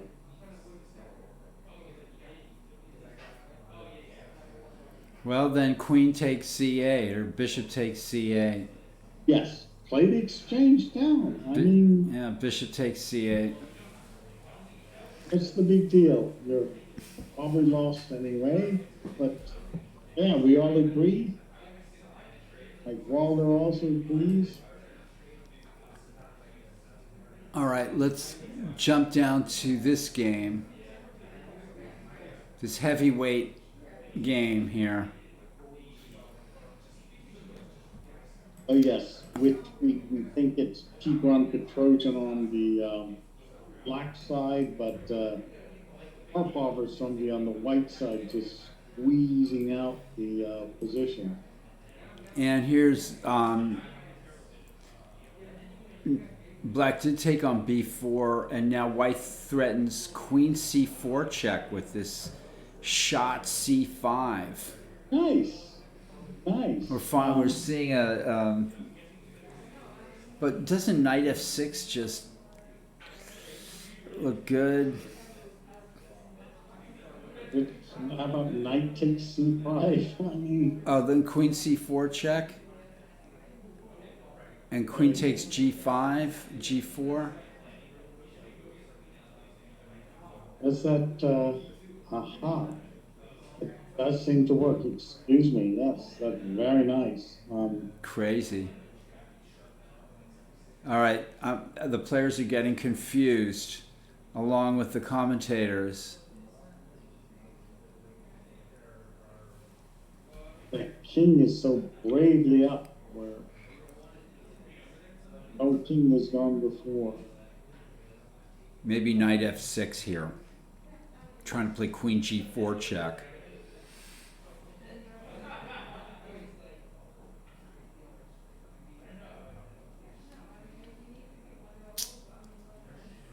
Yes, c5's nice move. Yeah, muddies the waters. All right, I'm rolling. Gazeez and Daniel Wang. White just simply played back with the bishop. Now maybe black can take on f3 and play pawn e4. Is that the kind of simple-minded move that I'm prone to? I mean, black seems very okay. So.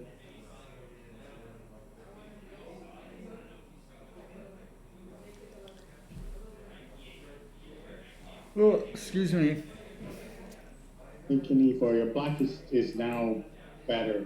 That just did not work out for white. Okay, we're going to roll back up to board one.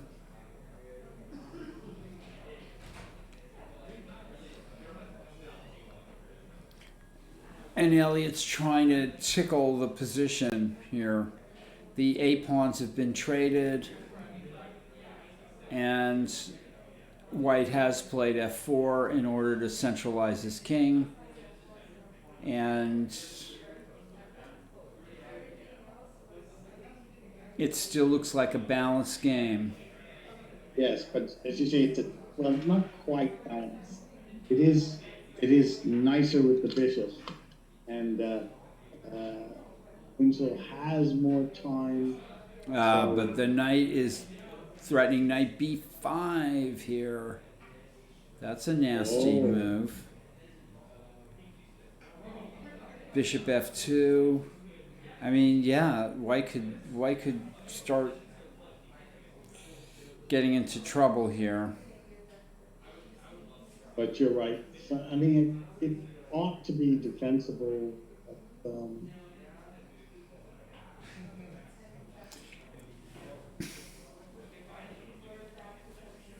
King f8, knight b5, bishop f2. You probably need to save the pawn to g4, king 7. Nordovich, who were you playing? Do you remember the name of the player?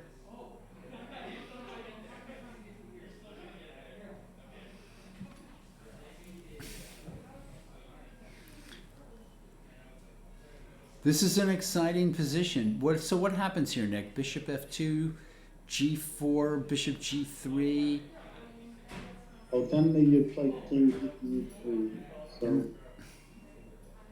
I'd first go king to f8, knight to b5, bishop f2. G4, then king e7. Yeah. So you played the Ukrainian. Taras. Okay, Nordovich played. So Taras's first official chess game, rated chess game in the United States.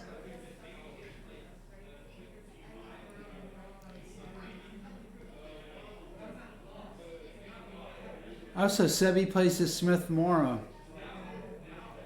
Black is still thinking here. White's decided he's had enough of this shilly-shallying Petrosian style chess here and is just going to try to win the bishop.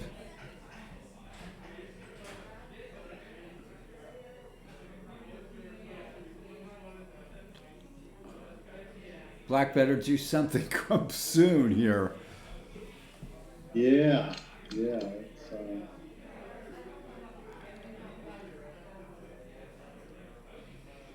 Bishop e4, or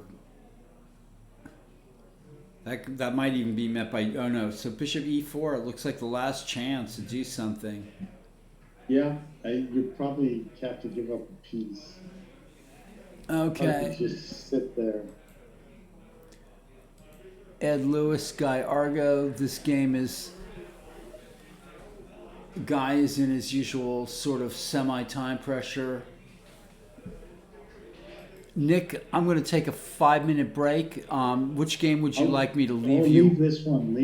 This one right here? Yeah. The Gazeez game? No, with the Guy Argo. Okay. All right. I'm going to leave this, and I'll be back in 5 minutes. Okay, this position you have to love because Black's got all the pieces out, the white thing's kind of exposed, you feel there ought to be something to do, and nice you got your pawn back, but this really nice move, pawn to c5 with the problem, queen to c4 check, attacks the knight on g4, and maybe the knight on a6. So Black has a bit of a tactical problem right now.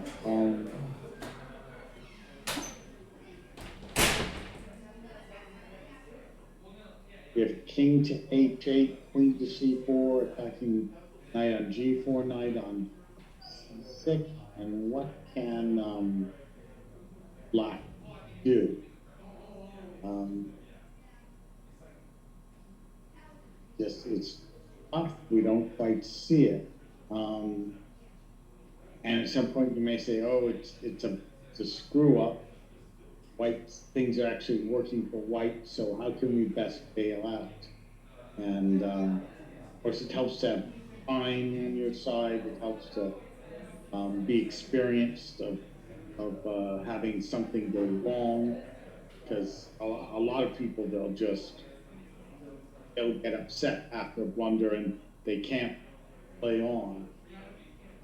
And sometimes a mistake isn't a mistake. You look deeper and you find something really worthwhile.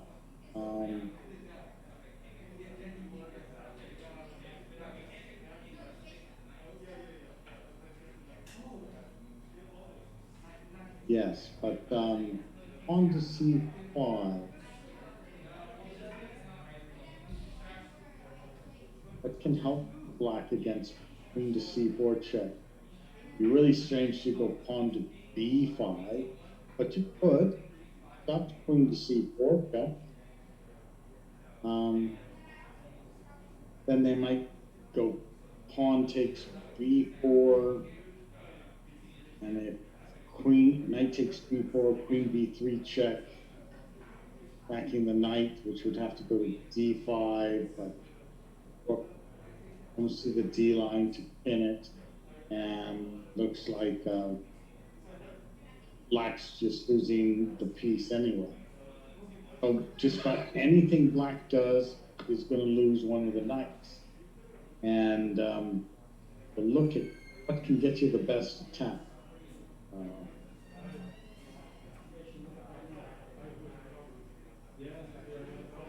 Maybe the simple knight f6 is the best move.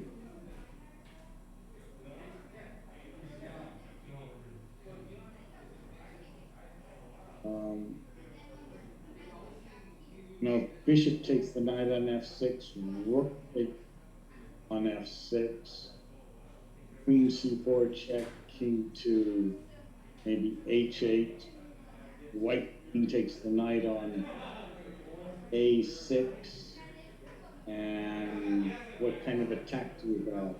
It could be 6 check, king goes to h2 or something.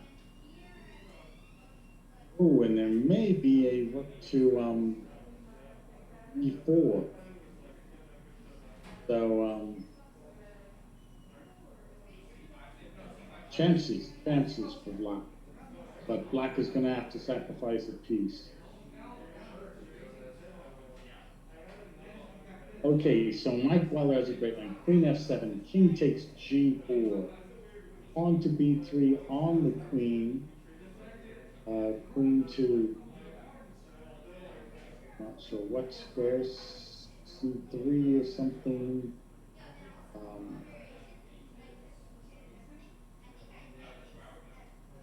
Queen f7, queen d2, b3, queen d2 to e4 check, king to h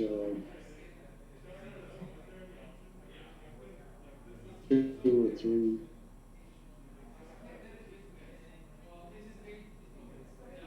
So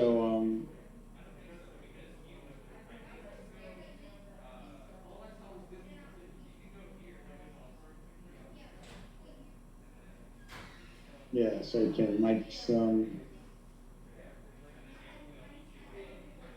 again, queen f7, king takes g4, pawn to b3.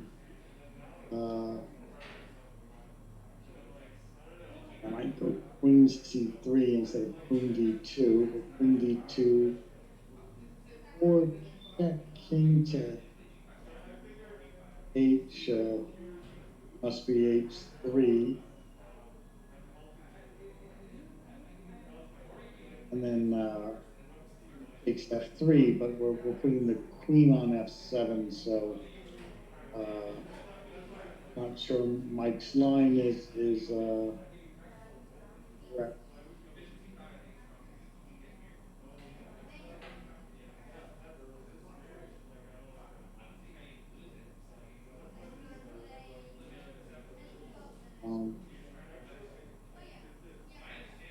What else could we do with black in this?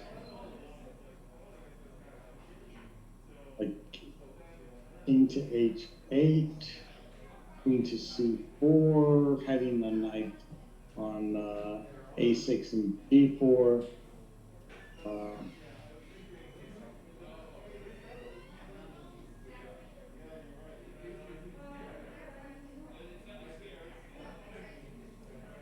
don't quite see the tap go out. The white can leave the queen on g4 and the knight on, or the rook can go to h1, and black has some nice squares on the garage level, but So what did you think, Nick, about this position? yeah, I think that white is winning a piece. It's very complicated, and Amazing. okay, Mike wants to play the black side starting with queen to f7, and then king to g4. And what's your next move after queen f7, king g4?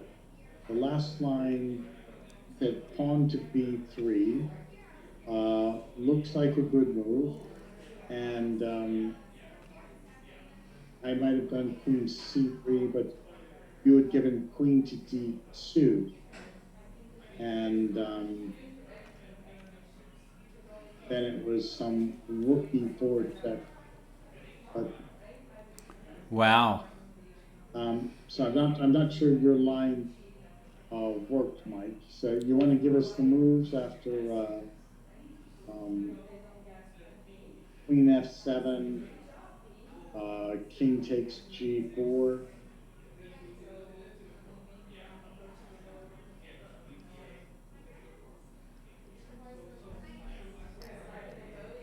Then okay, so you could go b3, and then do we want to guard that that pawn on e2? I think we do. Queen d2. Queen d2, and Scary. Rook e4 check or knight c5. knight Yikes. c5 would, to me, be a good move. Mike wants to play rook e4 check, but King goes back. king goes back. I don't know, h3.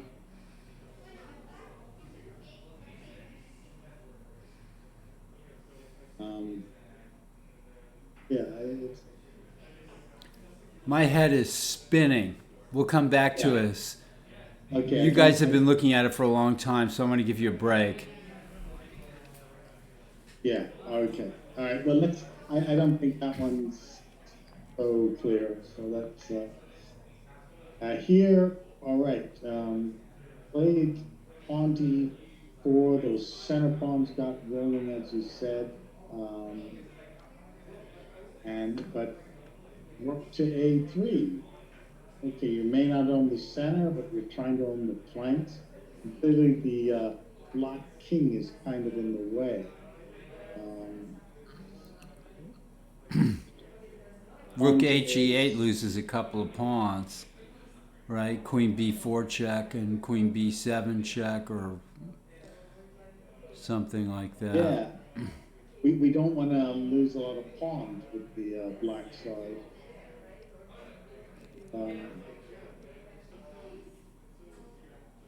Yeah, can't find a really safe place for that black king.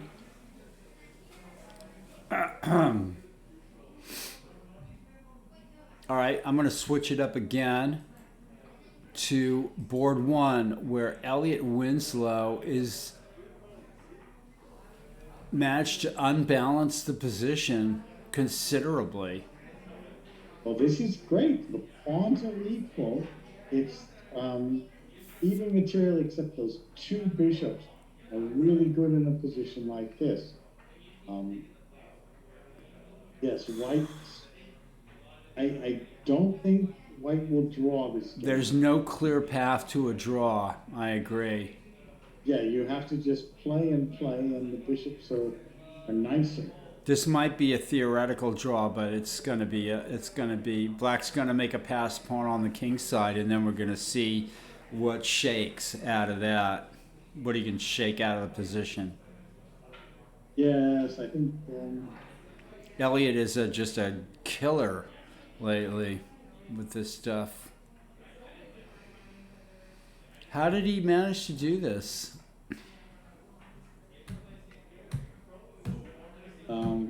He played bishop f2 and just... Oh, white went for this instead of playing... king e3, g5.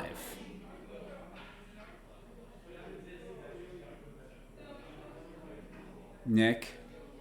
King e3, what are you talking about? Pawn to g5 for black. If king to e3, pawn to Yeah. g5 because of pinned the knight, the f pawn is pinned. Yeah. So that would be nice. So he plays this.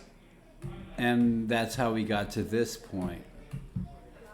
Yes, I don't think he should have given up to begin with, but now play for the black side, and we're going to see if International Master Winslow can note the endgame advantage. It'll be quite instructive. There's no clear path to a draw here. All right, I'm going back up to this game, and black did play bishop c8. So still a tense position where white can go wrong. Yeah, it's what is the body count? Well, it's the exchange in one pawn and could be two pawns, but when you're down and maybe lost, just keep your pieces as active as possible. And here those bishops are active, so Yeah, this is not easy. On queen d4, black could maybe trade and play rook d8. Oh, then knight c6. Rook d3, knight e7, and knight c8. Could trade and play bishop e3, but that's probably not right. now what are the pawns? If queen d4, we're down the exchange and two pawns. Could you could consider something like queen to h4, pawn g3, knight g3 check, takes g3, bishop takes g3, gets you exchanging one pawn back, and if you have the bishop there. So, Yeah, that's definitely to be considered.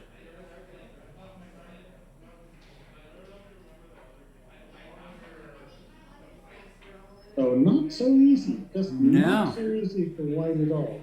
No? Wow.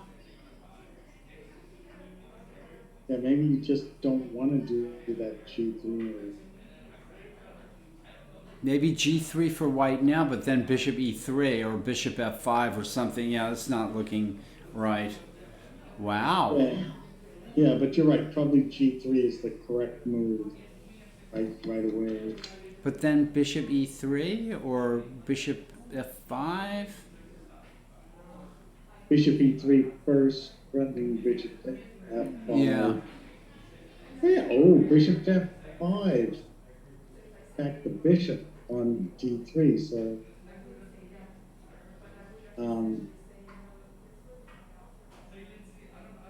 yeah, some play for that material.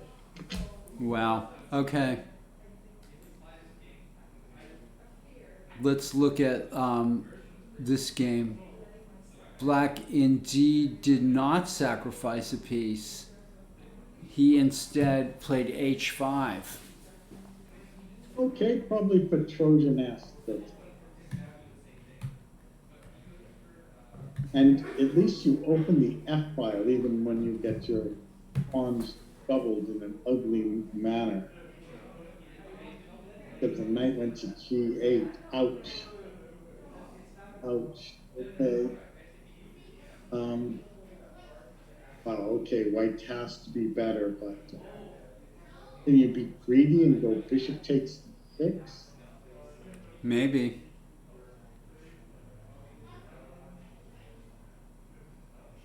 Hard Looks to see a good. follow. Bishop e6 and a mop-up, says Michael. He's probably right.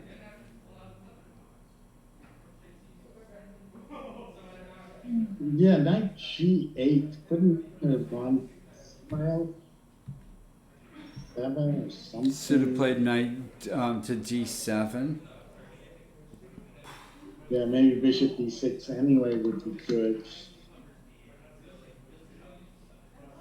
But yeah, the knight's better on d6, d7 than g8.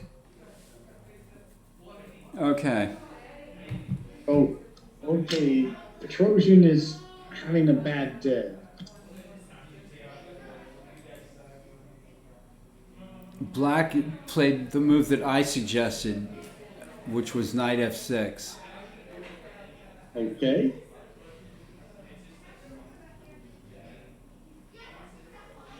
Now, if we would be greedy and go into e4 check, would you go queen d5? Ooh, I guess you would. And if queen takes a6, oh, well, e2 will be defended by a white queen on a6. Yes, I just saw that.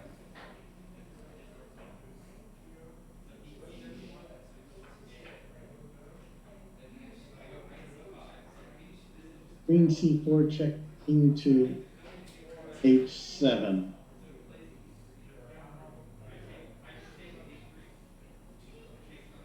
Maybe you take the knight on f6 with your bishop. Something should be good for white, but okay, the king is exposed. Possible checks.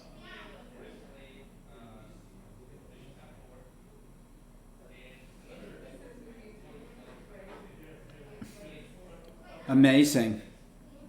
c5 was quite a move. Yes, c5, very good.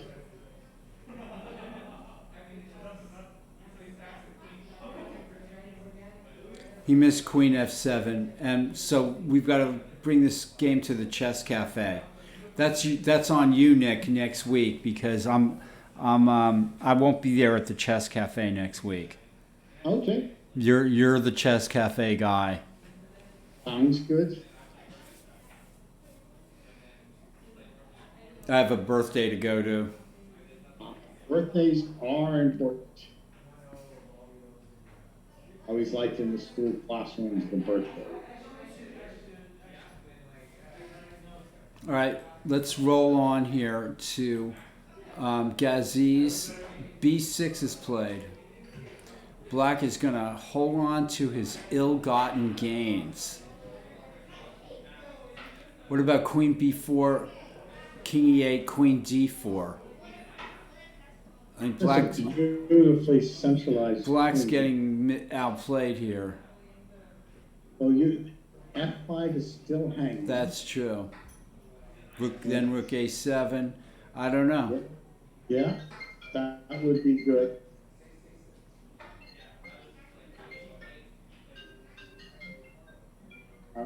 Excuse me a second. Queen b4, king e8, queen d4, queen f5, rook a7. I'm not sure what's going on here. There's also the move, yeah, okay, so he plays queen d4 right away.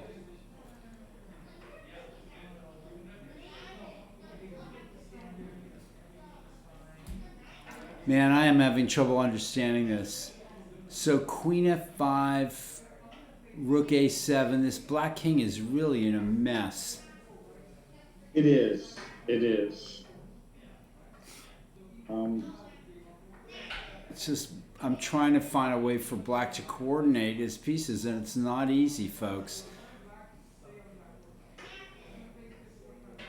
Yes, suddenly all the white pieces coordinate together. All right, let's go to Winslow's game.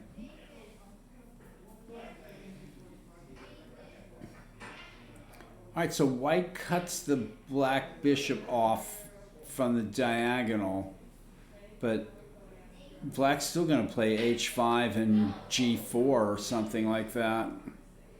Or h5, Yeah. h4 and g4.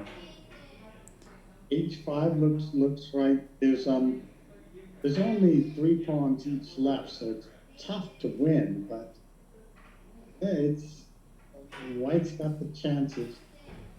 And actually that C pawn of White's, right, Black has the chances, but that C pawn of White could be a little trouble. True. Okay, this game has seen some progress here. White played g3, bishop e3, and then rook d1. Really trying to. So if bishop f5, oh, I So now guess the queen the d5. bishop on D3 is defended. Yeah, queen d5. Um,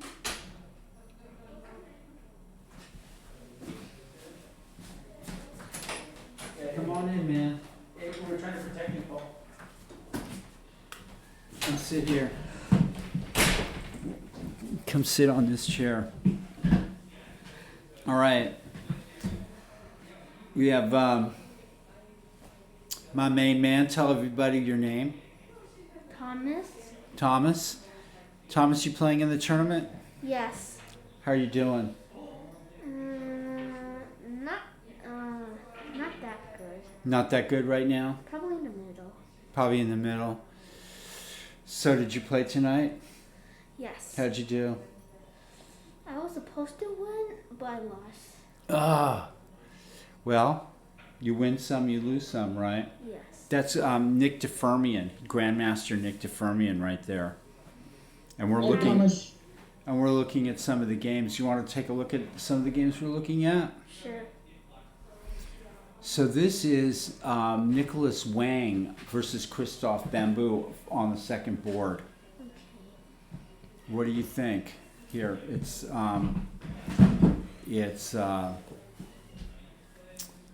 Black's move, and Nick and I are trying to think what Black should do. Well, I didn't really think, but I think Black might play bishop f5. Who's ahead in material? Um, Did you count? No. That's the first thing I do usually, or I try to remember to do that, is to count and see who's ahead. Well, White's up a pawn. And what else? Up a rook. Up the exchange, right? Bishop for rook. But Black is up a bishop. But it doesn't matter. He's- White is up. White's up the exchange. Yes. Right. So what do you think Black should do here? Attack, right? He's got to find a way to Probably. attack or win something.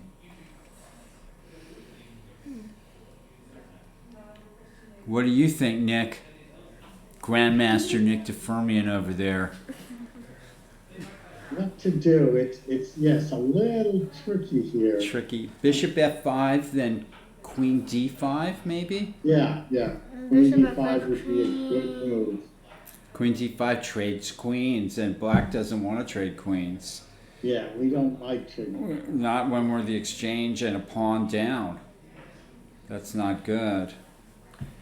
We need something pretty good. What about queen g5, trying to go knight g3 check or something horrible like That's that? what I was thinking. But I was thinking that White rook can, e8. Wait, can White? Oh, never mind. Yeah, it doesn't. You can't.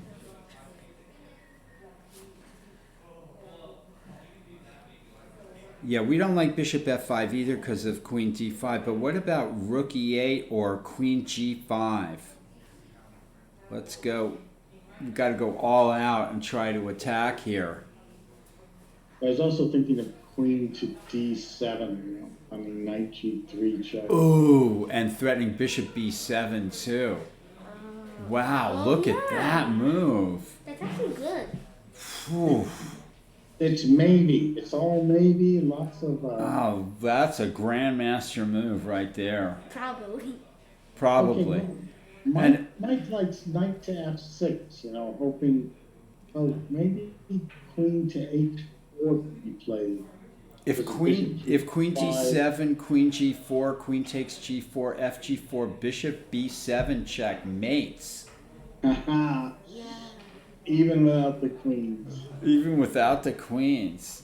I like your queen d7 move. That's a very elegant move. I Well, think as it's a good Mike points out, attacking. there is queen d7, bishop f1, but maybe we'll go rook e8 after that. Bishop f1, bishop b7. Or then queen e3 would be. Oh, queen e3. Look at that. Ah. Jeez. A brilliant move every move. Yeah. It's a complicated position. Titan chess. Hi. Kind of. Now, who is Titan chess? I can't remember, but let's put you back in the TV. Move over a little bit All right. so we can see you over there. This is Thomas playing in this chess tournament. We're trying to analyze this. Knight f6, queen h4, h5. Threatening g5. Knight f6. Queen h4, h5. Threatening pawn to g5, trapping the queen. Wow. What? The positional approach. That's like, good like that. Instead of like going for the cheaper tactics, positional, like knight f6, where does the queen go? Is it queen e5, rook e8? Pushing that queen around. Could go queen to c6. Queen to c6, then bishop d7. Yeah. Queen b7, bishop c8. It's like the vision's like I want to attack This is a tough little position. you. Yeah. Black's got that strong bishop at e3, and white has that bad knight at b3, and the queen is kind of. It's difficult for white to do anything. Yeah, even though he's up materials. Yeah, even though he's up material, black has compensation. Let's just quickly look at Winslow's game again.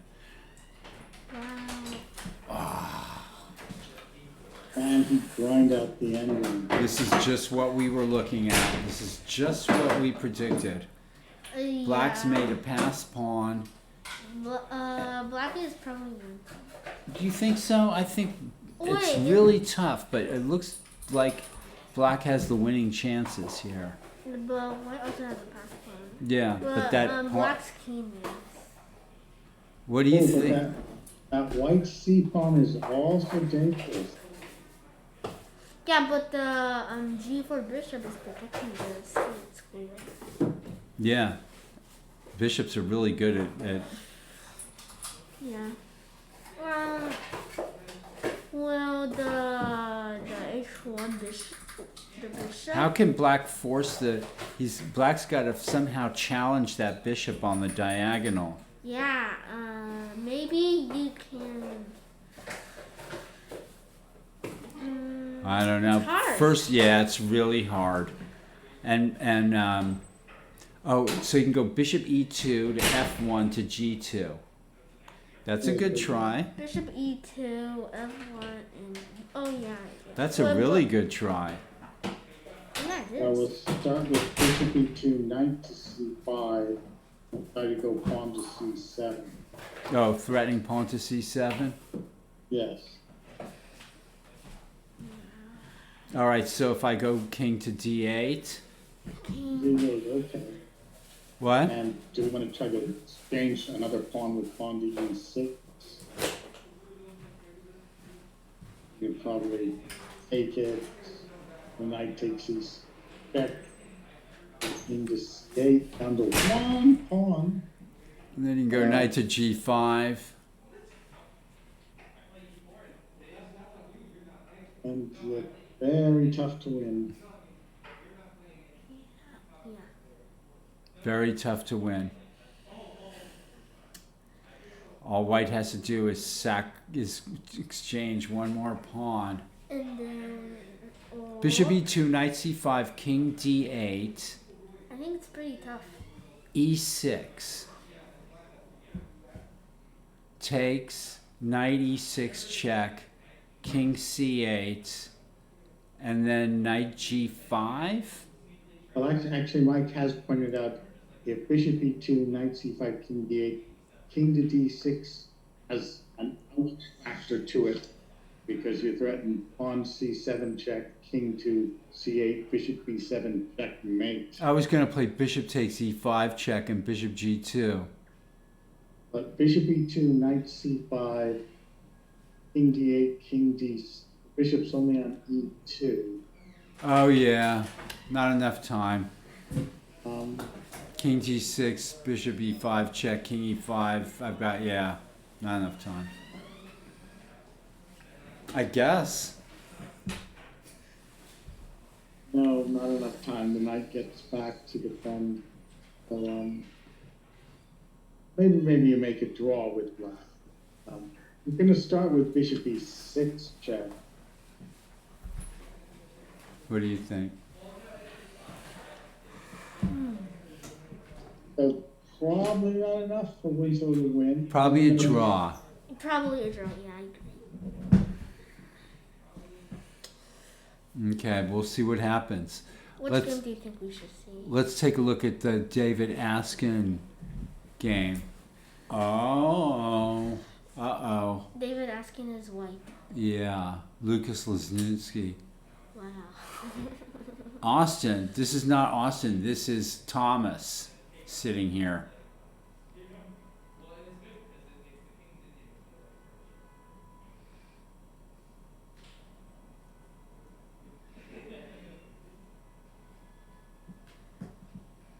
What's going on in this game? It's gotten a bit tactical bishop f5, knight f5 check, king f2, knight h4. It's the f3 pawn. Wait a minute, bishop takes d5? Yes.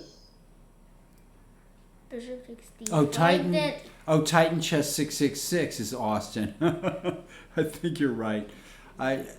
So Wait. what happens on bishop d5? Knight f5 check and knight takes h4? Yeah. Oh. Oh, man. But that knight's trapped on h4. But it threatens to take on f3. Maybe the Black rook has can- an isolated pawn. So bishop d5, knight f5 check, king to e2, No, I think king f2 king to f2, knight takes h4. and rook to c3 to guard the f3 pawn. And that knight may be trapped on Yeah.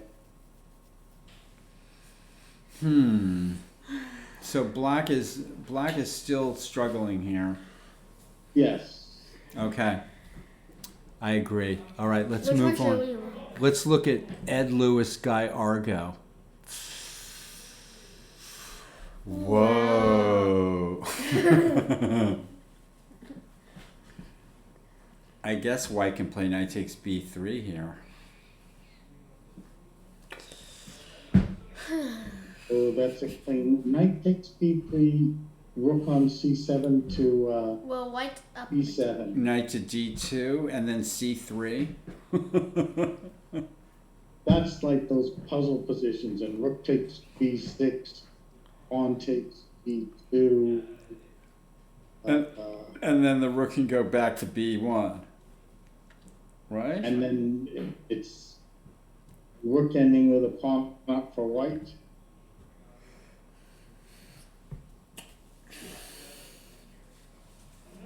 We'll go through that line. It's fun. All right. Knight takes b3, rook on c7 to b7, pinning the knight. Knight takes b3, rook c b7. Okay, now if rook c4, rook takes b3, check. That's not good. So you'll move knight to d2. Knight After to- knight b3, rook b7, knight to d2, guarding the rook on b1. But we throw in the move pawn to c3. And if rook takes b6, Pawn takes knight on d2. And it's you need to get your rook back, but I suppose you're still a pawn down in the ending. Oh, but you'll end up going rook b3 check, rook a3. so it should be a draw.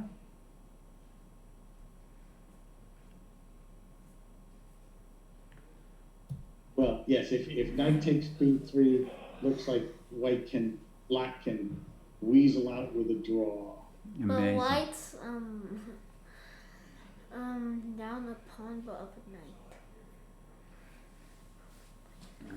Yeah, Maybe I mean, you- should white play for a draw? Maybe white could try pawn to e3 or something to play knight e2 and knight c3.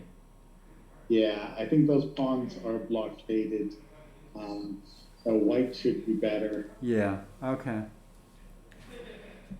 Just trying to answer that question. So let's do Daniel. Ooh.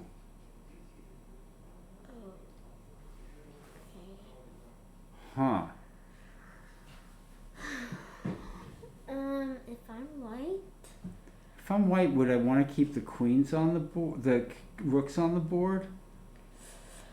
I want to try to like take the pawn. I want to attack. Maybe play rook d4 or something. Rook d6 or something.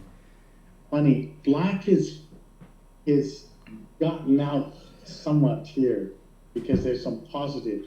All those double pawns on the king side are actually guarding the black king pretty well. Yeah. Wait, And can you What? can you do this? So rook x h8, kx h8, and then queen c6. Queen c6? That might be a good move. It forks the it's a fork. It takes the f6 pawn and the c4 pawn. Right. Well, black's always got b5 check, and maybe you're attacking f6, but I can play king g7. If you play queen c4, I play pawn to b5 check and win your queen.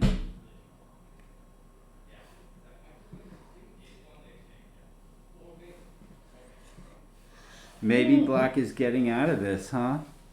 It looks like black could survive this with the white play. It's so good for the white side, but doesn't look like enough right now. All right. So Adam. That game's already over. Oh, okay. Yeah. Let's go to Yeah, let's go to the one right below it. Nathan Fong and Elliot Winslow. Okay. Cool. And this looked really tough. Looks like someone has finally stopped the Winslow Express. Oh no, Bishop Oi. E2. Alec did play bishop e2. That's what we thought, right? Yeah. It attacks the knight. Now white has to move his knight. I might move my knight to c5. Oh, and then black can play bishop f1 anyway. Oh yeah, it's, c7, bishop g2 check. maybe you can try to stop it. That's probably not good. What do you think? Wait, what move? Knight c5, and then what? I was going to play bishop f1, Okay, pawn to c7. bishop g2 check. And king back to d4. Can I go? I can't stop it, huh? Yeah. I so- cannot stop the pawn. It's amazing. Except for by going back with the bit. No, I can't even stop it that way. All right, bishop f1 does not work. Oh, so this Winslow is playing with fire. Knight c5, and then Actually, how are you going to stop it? Because King D8. King D8, King to E6 with a monster threat of pawn C7 check. You have to play bishop E5 check. Bishop E5 check, King E5, I guess King C7, but that bishop on H1, it guards the pawn on C6. So what knight C5, King D8, King D6, is there no move there? F6, C7 check. And if King C8, Bishop B7 mate. And Knight C5 really puts the pressure on black. Yeah. Enzo is so trying to win the game, but I guess the bishop can go back to G4. yeah, that's Now just bishop back to G4. I think Winslow better do that. he plays it.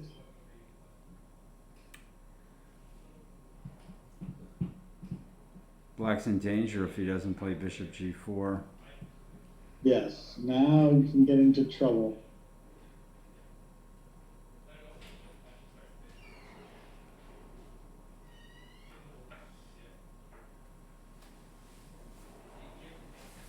Yes, that bishop E2 was one move too slow. All right, let's David. go up to this game.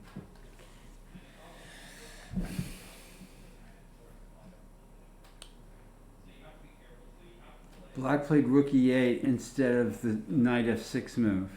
Black's low on time. Queen D5. Black is low on time.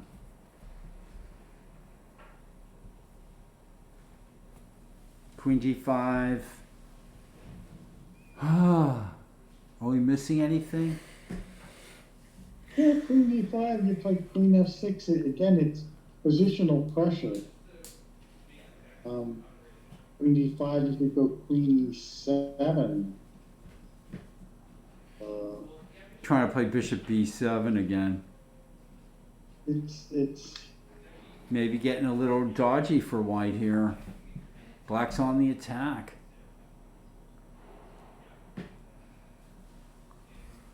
Okay. Elliot's thinking. And here's David asking, all right, so now what's going on? He did get his knight trapped on H4, Nick. and that's the thing. Okay, that knight cannot move. Black defends it. This is a very interesting position because the B6. knight cannot move. The black king is trapped, but what can white do? And if you go pawn to e5, you give the knight a way out. So can white make any kind of progress there? It's tough. I mean, could have taken the b7 pawn. How about bishop e6 threatening bishop f5?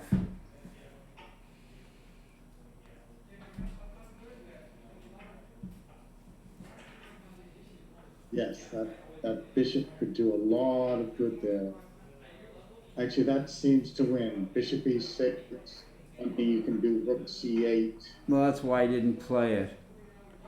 Yeah, he played rook b3. Is he just going to transition to a different kind of position, play rook b6? It's dangerous though to allow knight f3. Yes. No, that's... Right now, white has control, but as soon as you let that knight back in the game... All right. He plays bishop e6 now to play bishop g4, maybe. I mean, bishop f5. But then knight f5, king f4, knight d4 check, probably still winning for white.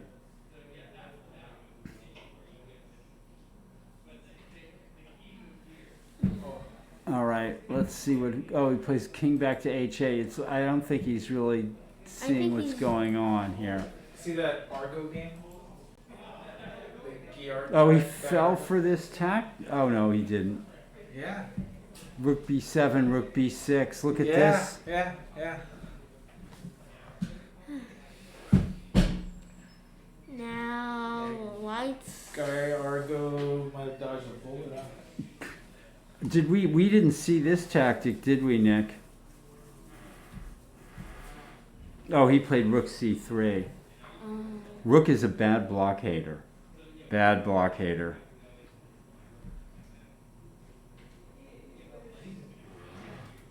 He blunders here with rook b3. Yeah. b2 now for rook b7, rook b6. Yeah, and then Whoa, the knight can't get back. Amazing. Guy Argo pulls out a miracle. well, white's in trouble.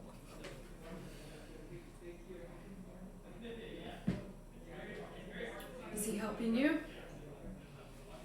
Yeah, we're kind of like figuring some stuff out. Is Elliot winning or losing? What did Elliot do? I have no idea. He seems a little bit. He's got to play bishop g4. He's fine after if he He's plays fine? bishop g4. Yeah. Because based on his body language, I He- would feel that he's losing, but I'm probably. I think wrong. he made a mistake, I see. but he can still recover from it. Okay. Knight c5. Which one? All right.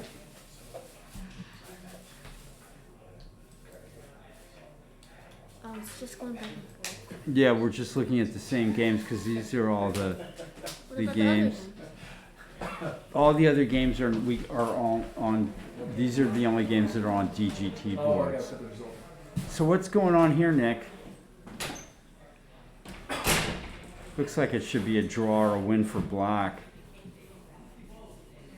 Queen h1. Oh, did white mess this up? King g3. And then a draw with queen e1 check, probably. No, he can play king f2. Queen f2. Well, he's not going to have much winning chances playing like that, I Not don't really. think. Even though he's up. Yeah, king g3, queen e1 check, queen f2, and then queen e4, some centralizing move like that. All right. Queen d5 was played.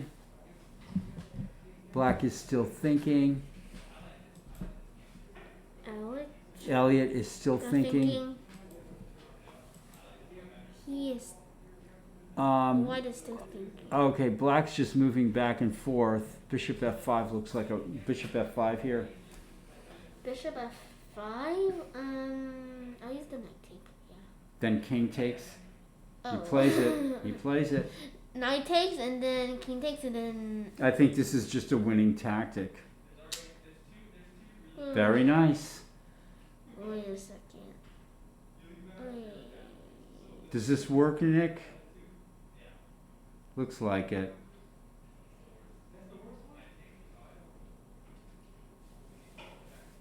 Nick, you're muted again. We like it when you're muted, Oh. Nick. Sorry. You had a simple win instead of bishop f5 with pawn to b3 and it's Zugzwang. How about And that? Because the king has to go back You should to, have used H8, and then what? and then rook c8 pinning, Ah, that's right. and the knight stranded. Uh-huh. You just win a knight. So this is, you at least win an exchange, but it's a little complicated. Yes, you're right, Nick. Let's go back there and look at that. Look at this. In this position, and then you play b3, king h8. No, that won't help. It won't help. That just shows the moves that play. Instead of bishop f5, if you play pawn to b3, king to h8, and then rook to c8, wins the knight on h4. Much better. Nice, Nick. Very nice. But this, okay, it's still This- good for white, so can he win the exchange up? He Okay. have two. The other way was better, much better. Guy Argo. This black won, white resigned here. Wait, why was that? Yeah, Amazing. because if Amazing. rook b7, rook b6, How do you know why resigned? because the clocks are stopped, Oh yeah, I was in and it says 0-1 there. Daniel Wang. Can we see how that occurred, Paul? Yeah, you were out of the room. He played rook c3, which looks like a bad move just because the rook is a bad blockader, right? Just play e3 and knight e2 or something, maybe. Well, that looks like a blockade. Oh, rook a3 or something? Oh, nice, yes. White mistakenly played rook takes b3. Oh, okay, nice. Wait, And now Okay. he mistakenly played rook c7, where he should play rook to b3 probably. now the rook can take the. But he went ahead and then b2 and resigned. Okay.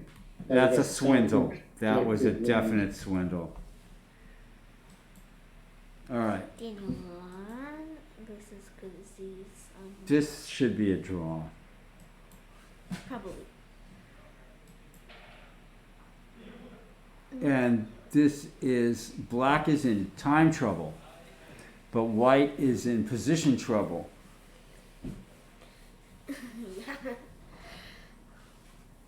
I think black might lose because he has like some favorites. What do you think about this position, Nick? Yeah, I might try queen c7 threatening both knight g3 and bishop b7, but this also very threatening move. Queen c7, maybe bishop takes g6? Queen c7. I don't know. Then bishop e6. I don't know. Oh, queen h5. Yeah, you're right, probably bishop g6 was good on queen c7. Yeah. The queen f6, very interesting, and maybe king to g2, There you go. I like that. King to some kind g2. of defense, Bring the king into the defense. but yeah, still very tough.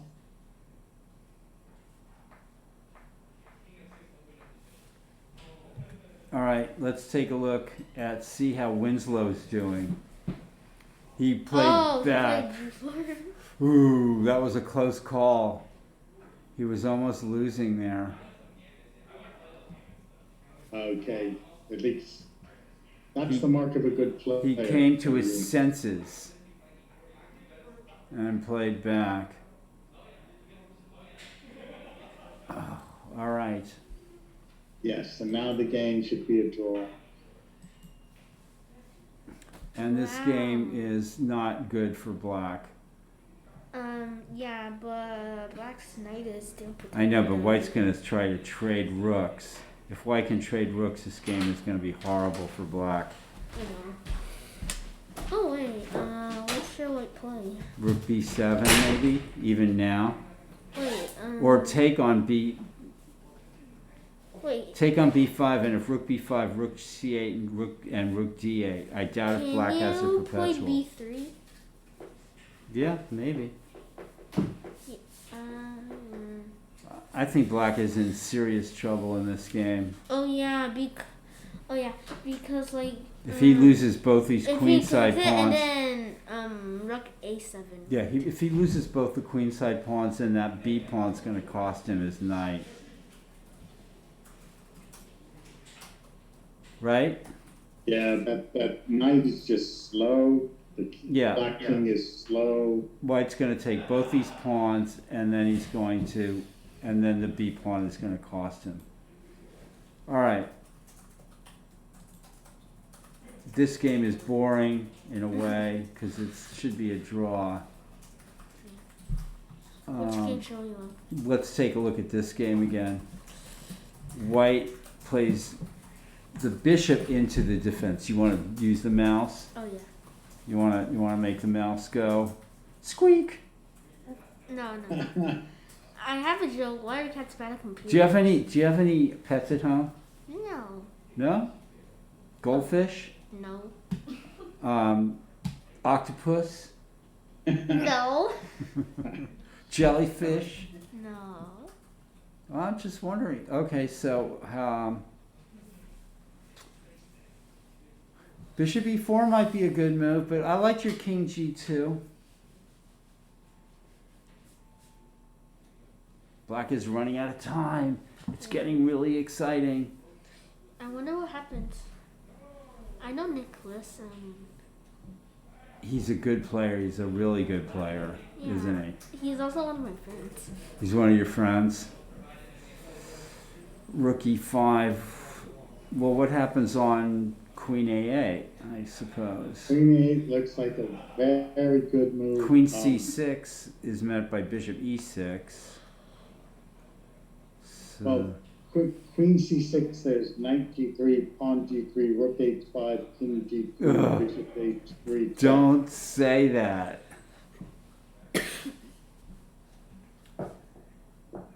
Oh wow, black is close to a knockout. Wait, I feel like black can try to play Knight G- knight x g3 Yeah. and then h x g3 and then rook. That's what H? he's trying to do. But if queen a8, the bishop is pinned. Queen a8. Then if knight g3 takes rook h5, king g2, and what's the follow up? That's what Nick is. I think Looking at- black's e3 bishop is e3 bishop is really powerful. Really powerful. Whew. It's like so powerful. I have the power. Wow. Okay, let's go. Let's take. Oh, we played queen c6, and that loses maybe to knight g3 check. Incredible. Knight g3 check, king has to come to d2. You can't make the move.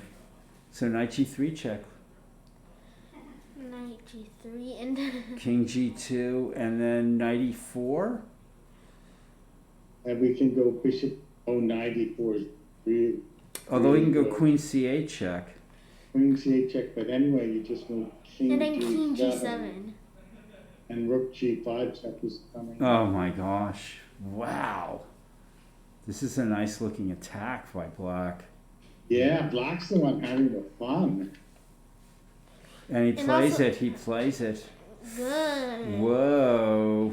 Black's kind of like White's mated if he takes the knight. I think white just completely overlooked this move. okay. White play king g2. King g2. If you You know, Christophe is a good player. he's He something. is a good player. Wait, so He's won some tournaments here at the Mechanics, wait, as far as I know.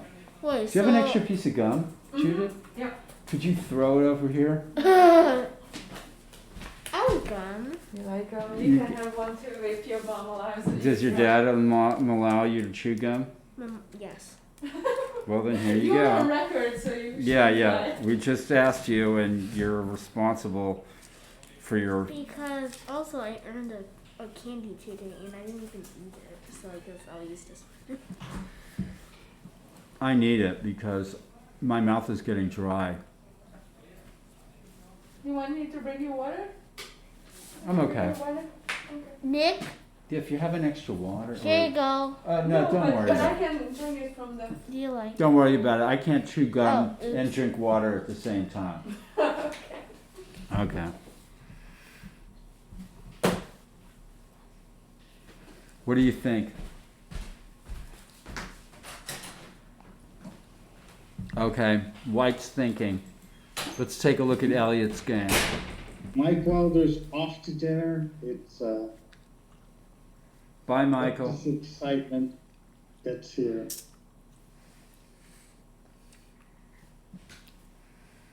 Is Elliot getting tricked here? Well, you know, he bishop to f4, pawn to c7. As long as you don't go king d7, you just a draw. Okay. I predicted draw too. I think the other names are like draws. This is no draw. Ooh, rook d4.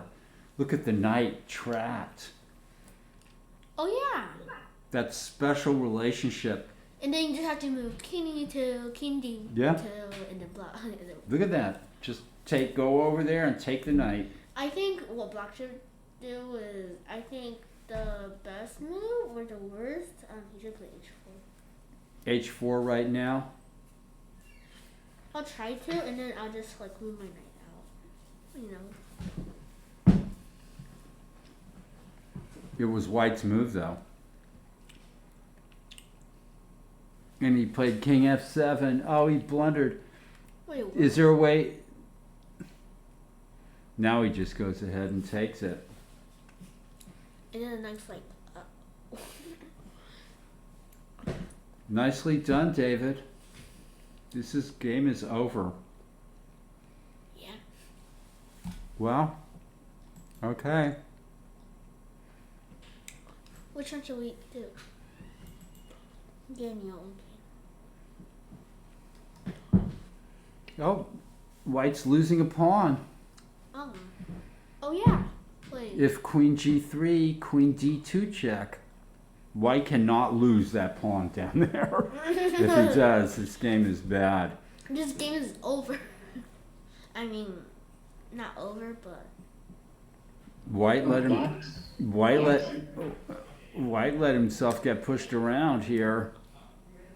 you just try to trade queens and that's it. Well, if the b2 pawn gets taken, then oops. I'm almost thinking black is winning. I'm thinking black is. Yeah, actually. He might be able to play like c3 and then at some point, and he's winning a pawn here, so I mean he's got a positional advantage.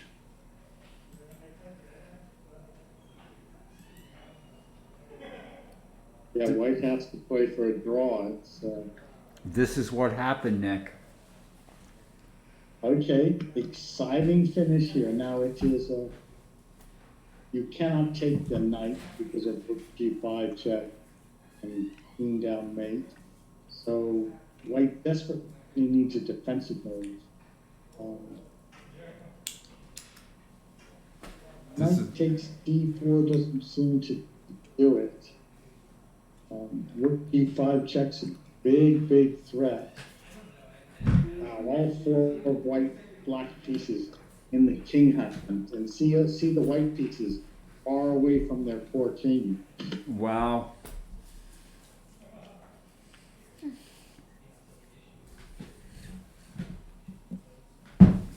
Right, Thomas, we need a desperately good move for the white side. Yeah, what can you find for white here to defend?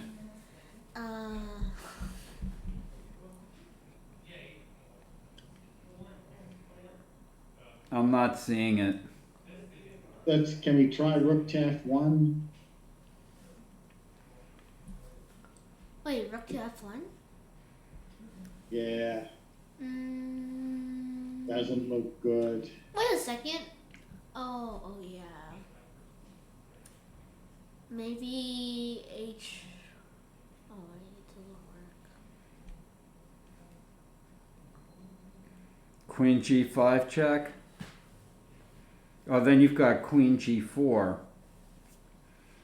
No, then rook. Rook g5. Okay, rook g5 check, king h1. And then knight g3 check? I'm not sure. That would do it, yeah. Well, because you wait, can maybe- take and then rook g3 and you're threatening queen h4. Unstoppable queen h4. It might work. Yeah, I think it might.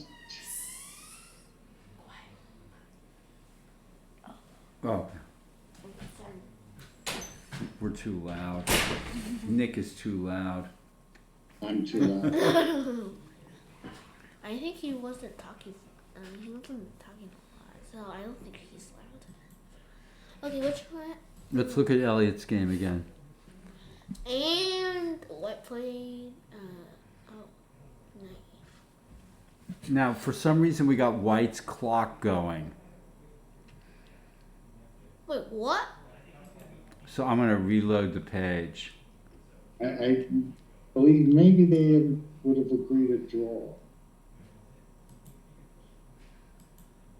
Should I go? Should I go and see? Yeah, go and see what's happening on board one. What happened on board one? Still playing. Because it's got Whites to move here for some reason. Let me see. They're still playing though. The game's I know, but like White played 94, but his clock. Oh, now Black's clock is going. That was weird. all good. And now White's clock is going. Something weird is happening on this board. Like it's catching up or whatever. No, it's got White's clock going, even though White just played the last move. So I'm not sure what's going on here. And Elliot's game. The last move is knight e4. But White's clock is going. I think I saw Elliot play a move, and now it's what's team. Yeah, we'll look. So Elliot's played a move. And I okay. think Elliot played a move. Okay. Maybe you can click it again. I'll check. Oh the no, position. what happened here? Oh, well, Black was lost. He lost his knight. Okay, we're winding down here, folks. Oh, what happened here? Wait, can I see?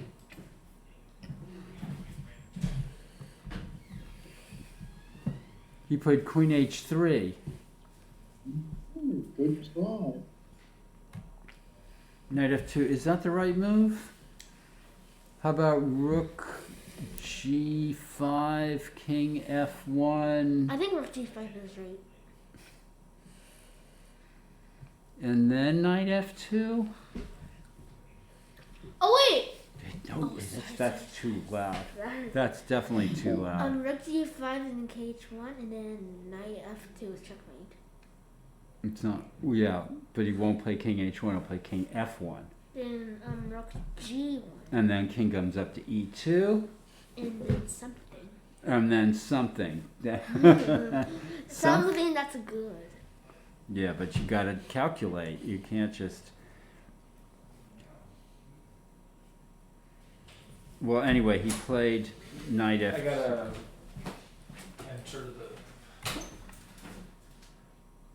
Okay, I can keep it stop. until something.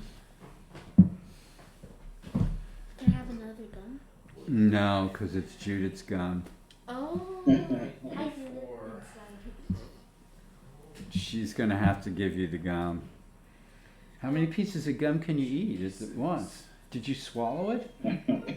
No, but my dad did one time back then. Yeah, we've all swallowed gum, but it's not a I good never idea. did. Never? I never saw gum in a whole life. I swallowed started it. eating gum when I was 6. I was walking back to.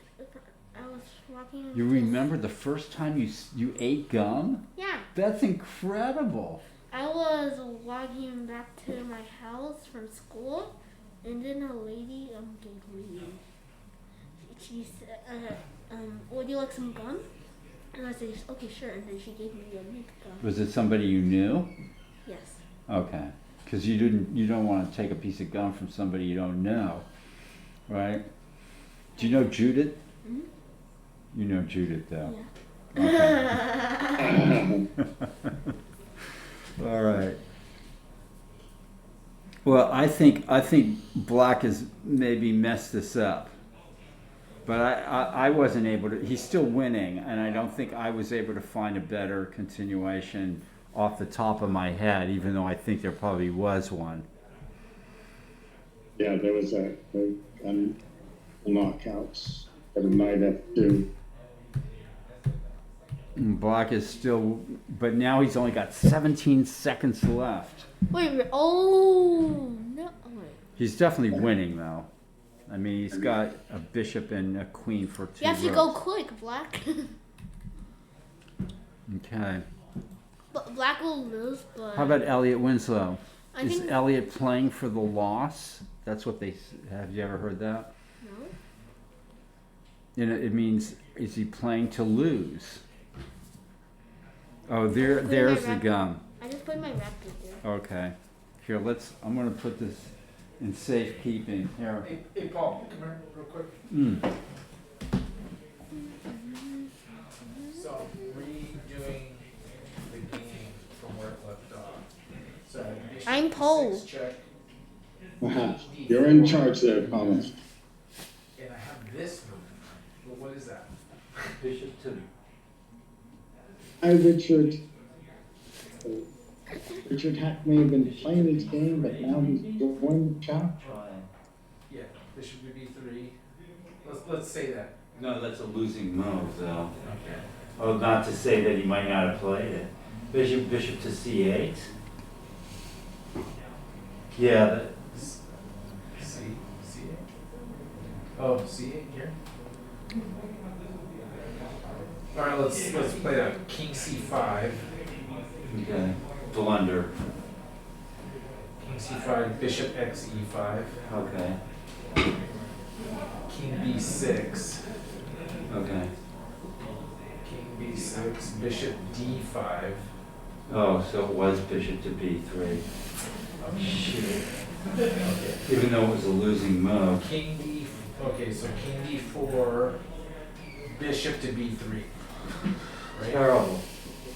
Yeah. Okay, bishop to B3. And white can win with c7 here. King C5. Bishop X E5. Hmm? King B6. Wait. Mhm. So he played. Bishop D5. What happened? Wait, what? Bishop D5. That's a weird What's move. happening? And what? King C5. Okay. Bishop E6. Hard to figure out the scores, so. Mm-hmm. You were just E6. frozen.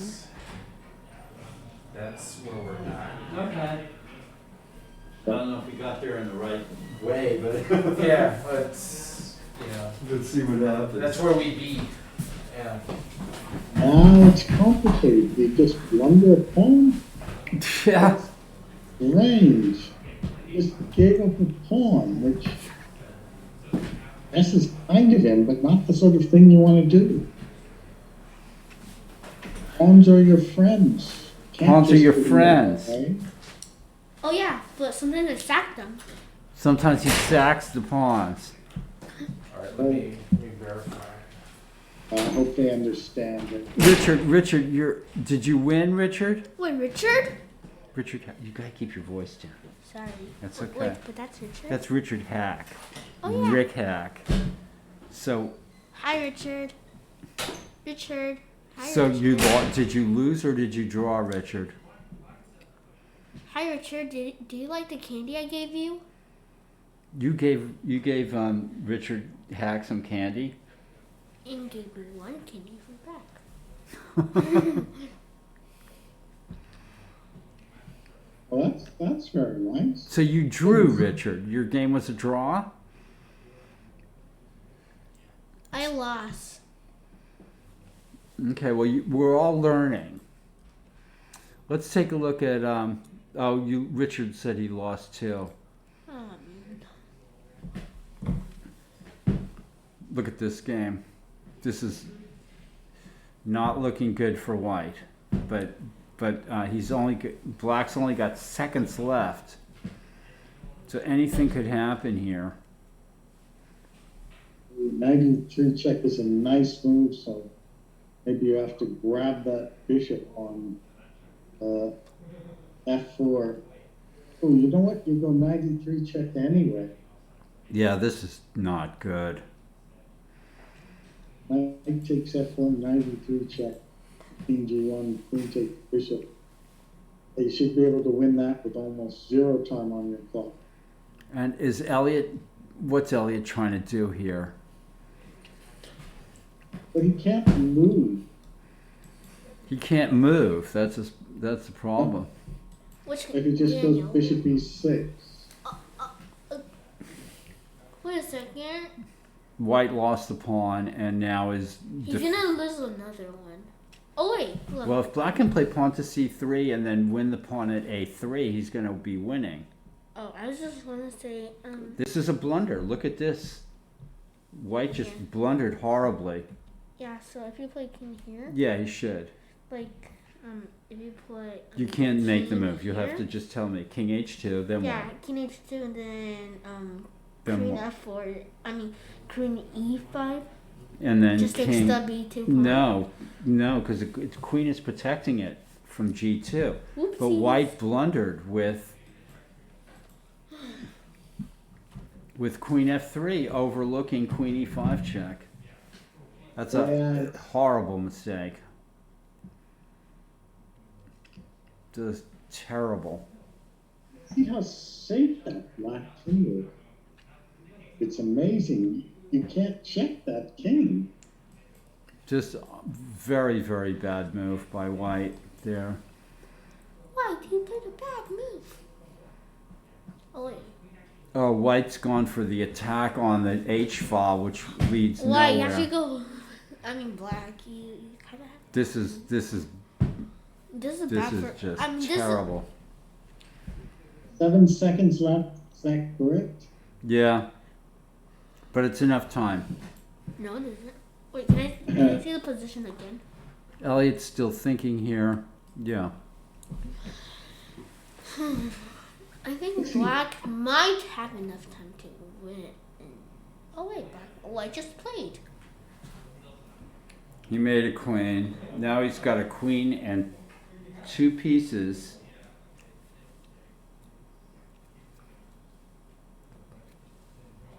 Oh, He has to move quickly though, He has because to move. you do. Look, he's moving so quick. ooh, knight f4 is a horrible threat. Ugh.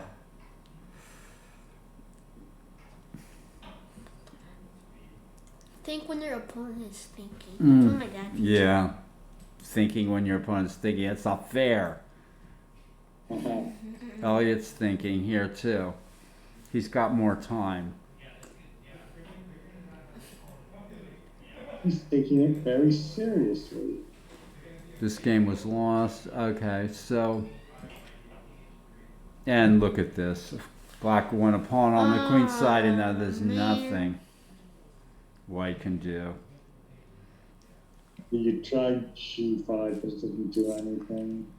No, White cannot check black's king. he can try g5, but like Nick says, it doesn't go anywhere. White's checking the king around, hoping for a miracle. Is black going to lose on time, or oh no, he picks up the delay. 2-1. Is he losing? No. Barely ahead. Well, even That's though it. It's mate next move. even though Nicholas is my friend, I think he's doing. I mean, Christophe yeah, brings Christophe home. is doing really well. Christophe is winning. It's mate next move. Wait, Wow. King e1, g1, rook. Oh, something happened here. oh, just take it, and But then how- try to cream. Yeah, but how? That's checkmate. I think the game he just resigned because he can't. He was in check. He can't play rook h1. Then why is the time like that? I don't know what's going on with these. Sometimes at the end of the game, there's some weird I'll go stuff and see. happens. Oh, Christophe won. Yeah, Okay, that's what happened here. he resigned. Okay, so the last game of the evening is this, where Elliot is just taking loads. I'm just gonna go drink a water. I'm gonna go drink some water. Well, It froze up. So Elliot's game froze up. Yeah, It's they are down to It's king bishop pawn versus king bishop. king bishop pawn loses for Elliot and king bishop for King, bishop, Bishop and pawn. rook pawn or bishop no, pawn? just king bishop pawn and king bishop. So my question is, can he draw? Right? Can Yeah. Nathan draw? Nathan has Just a bishop. just a bishop, Yeah, it's right somewhere. and what here. does Elliot have? Harriet has a king, a bishop, and a pawn here. So Those three. It sounds like a draw. If he can sacrifice the bishop for the yeah, pawn. exactly. Yeah, exactly. Okay, so this is that the last game? Yes, I think so. Yeah, because this Because is Gazeez just lost, I'm Right. guessing, because he stormed. okay. Yeah. He played badly. I hate to say Wait, it. what happened? What happened? These games are all over. It looks like Elliot's game is still going on, but we don't know the position. So I'm gonna say, you know what I'm gonna say? What? I'm gonna say good night, everybody, from San Francisco. Bye bye. Meet us again next Tuesday for round 8, final round of the Tuesday night marathon.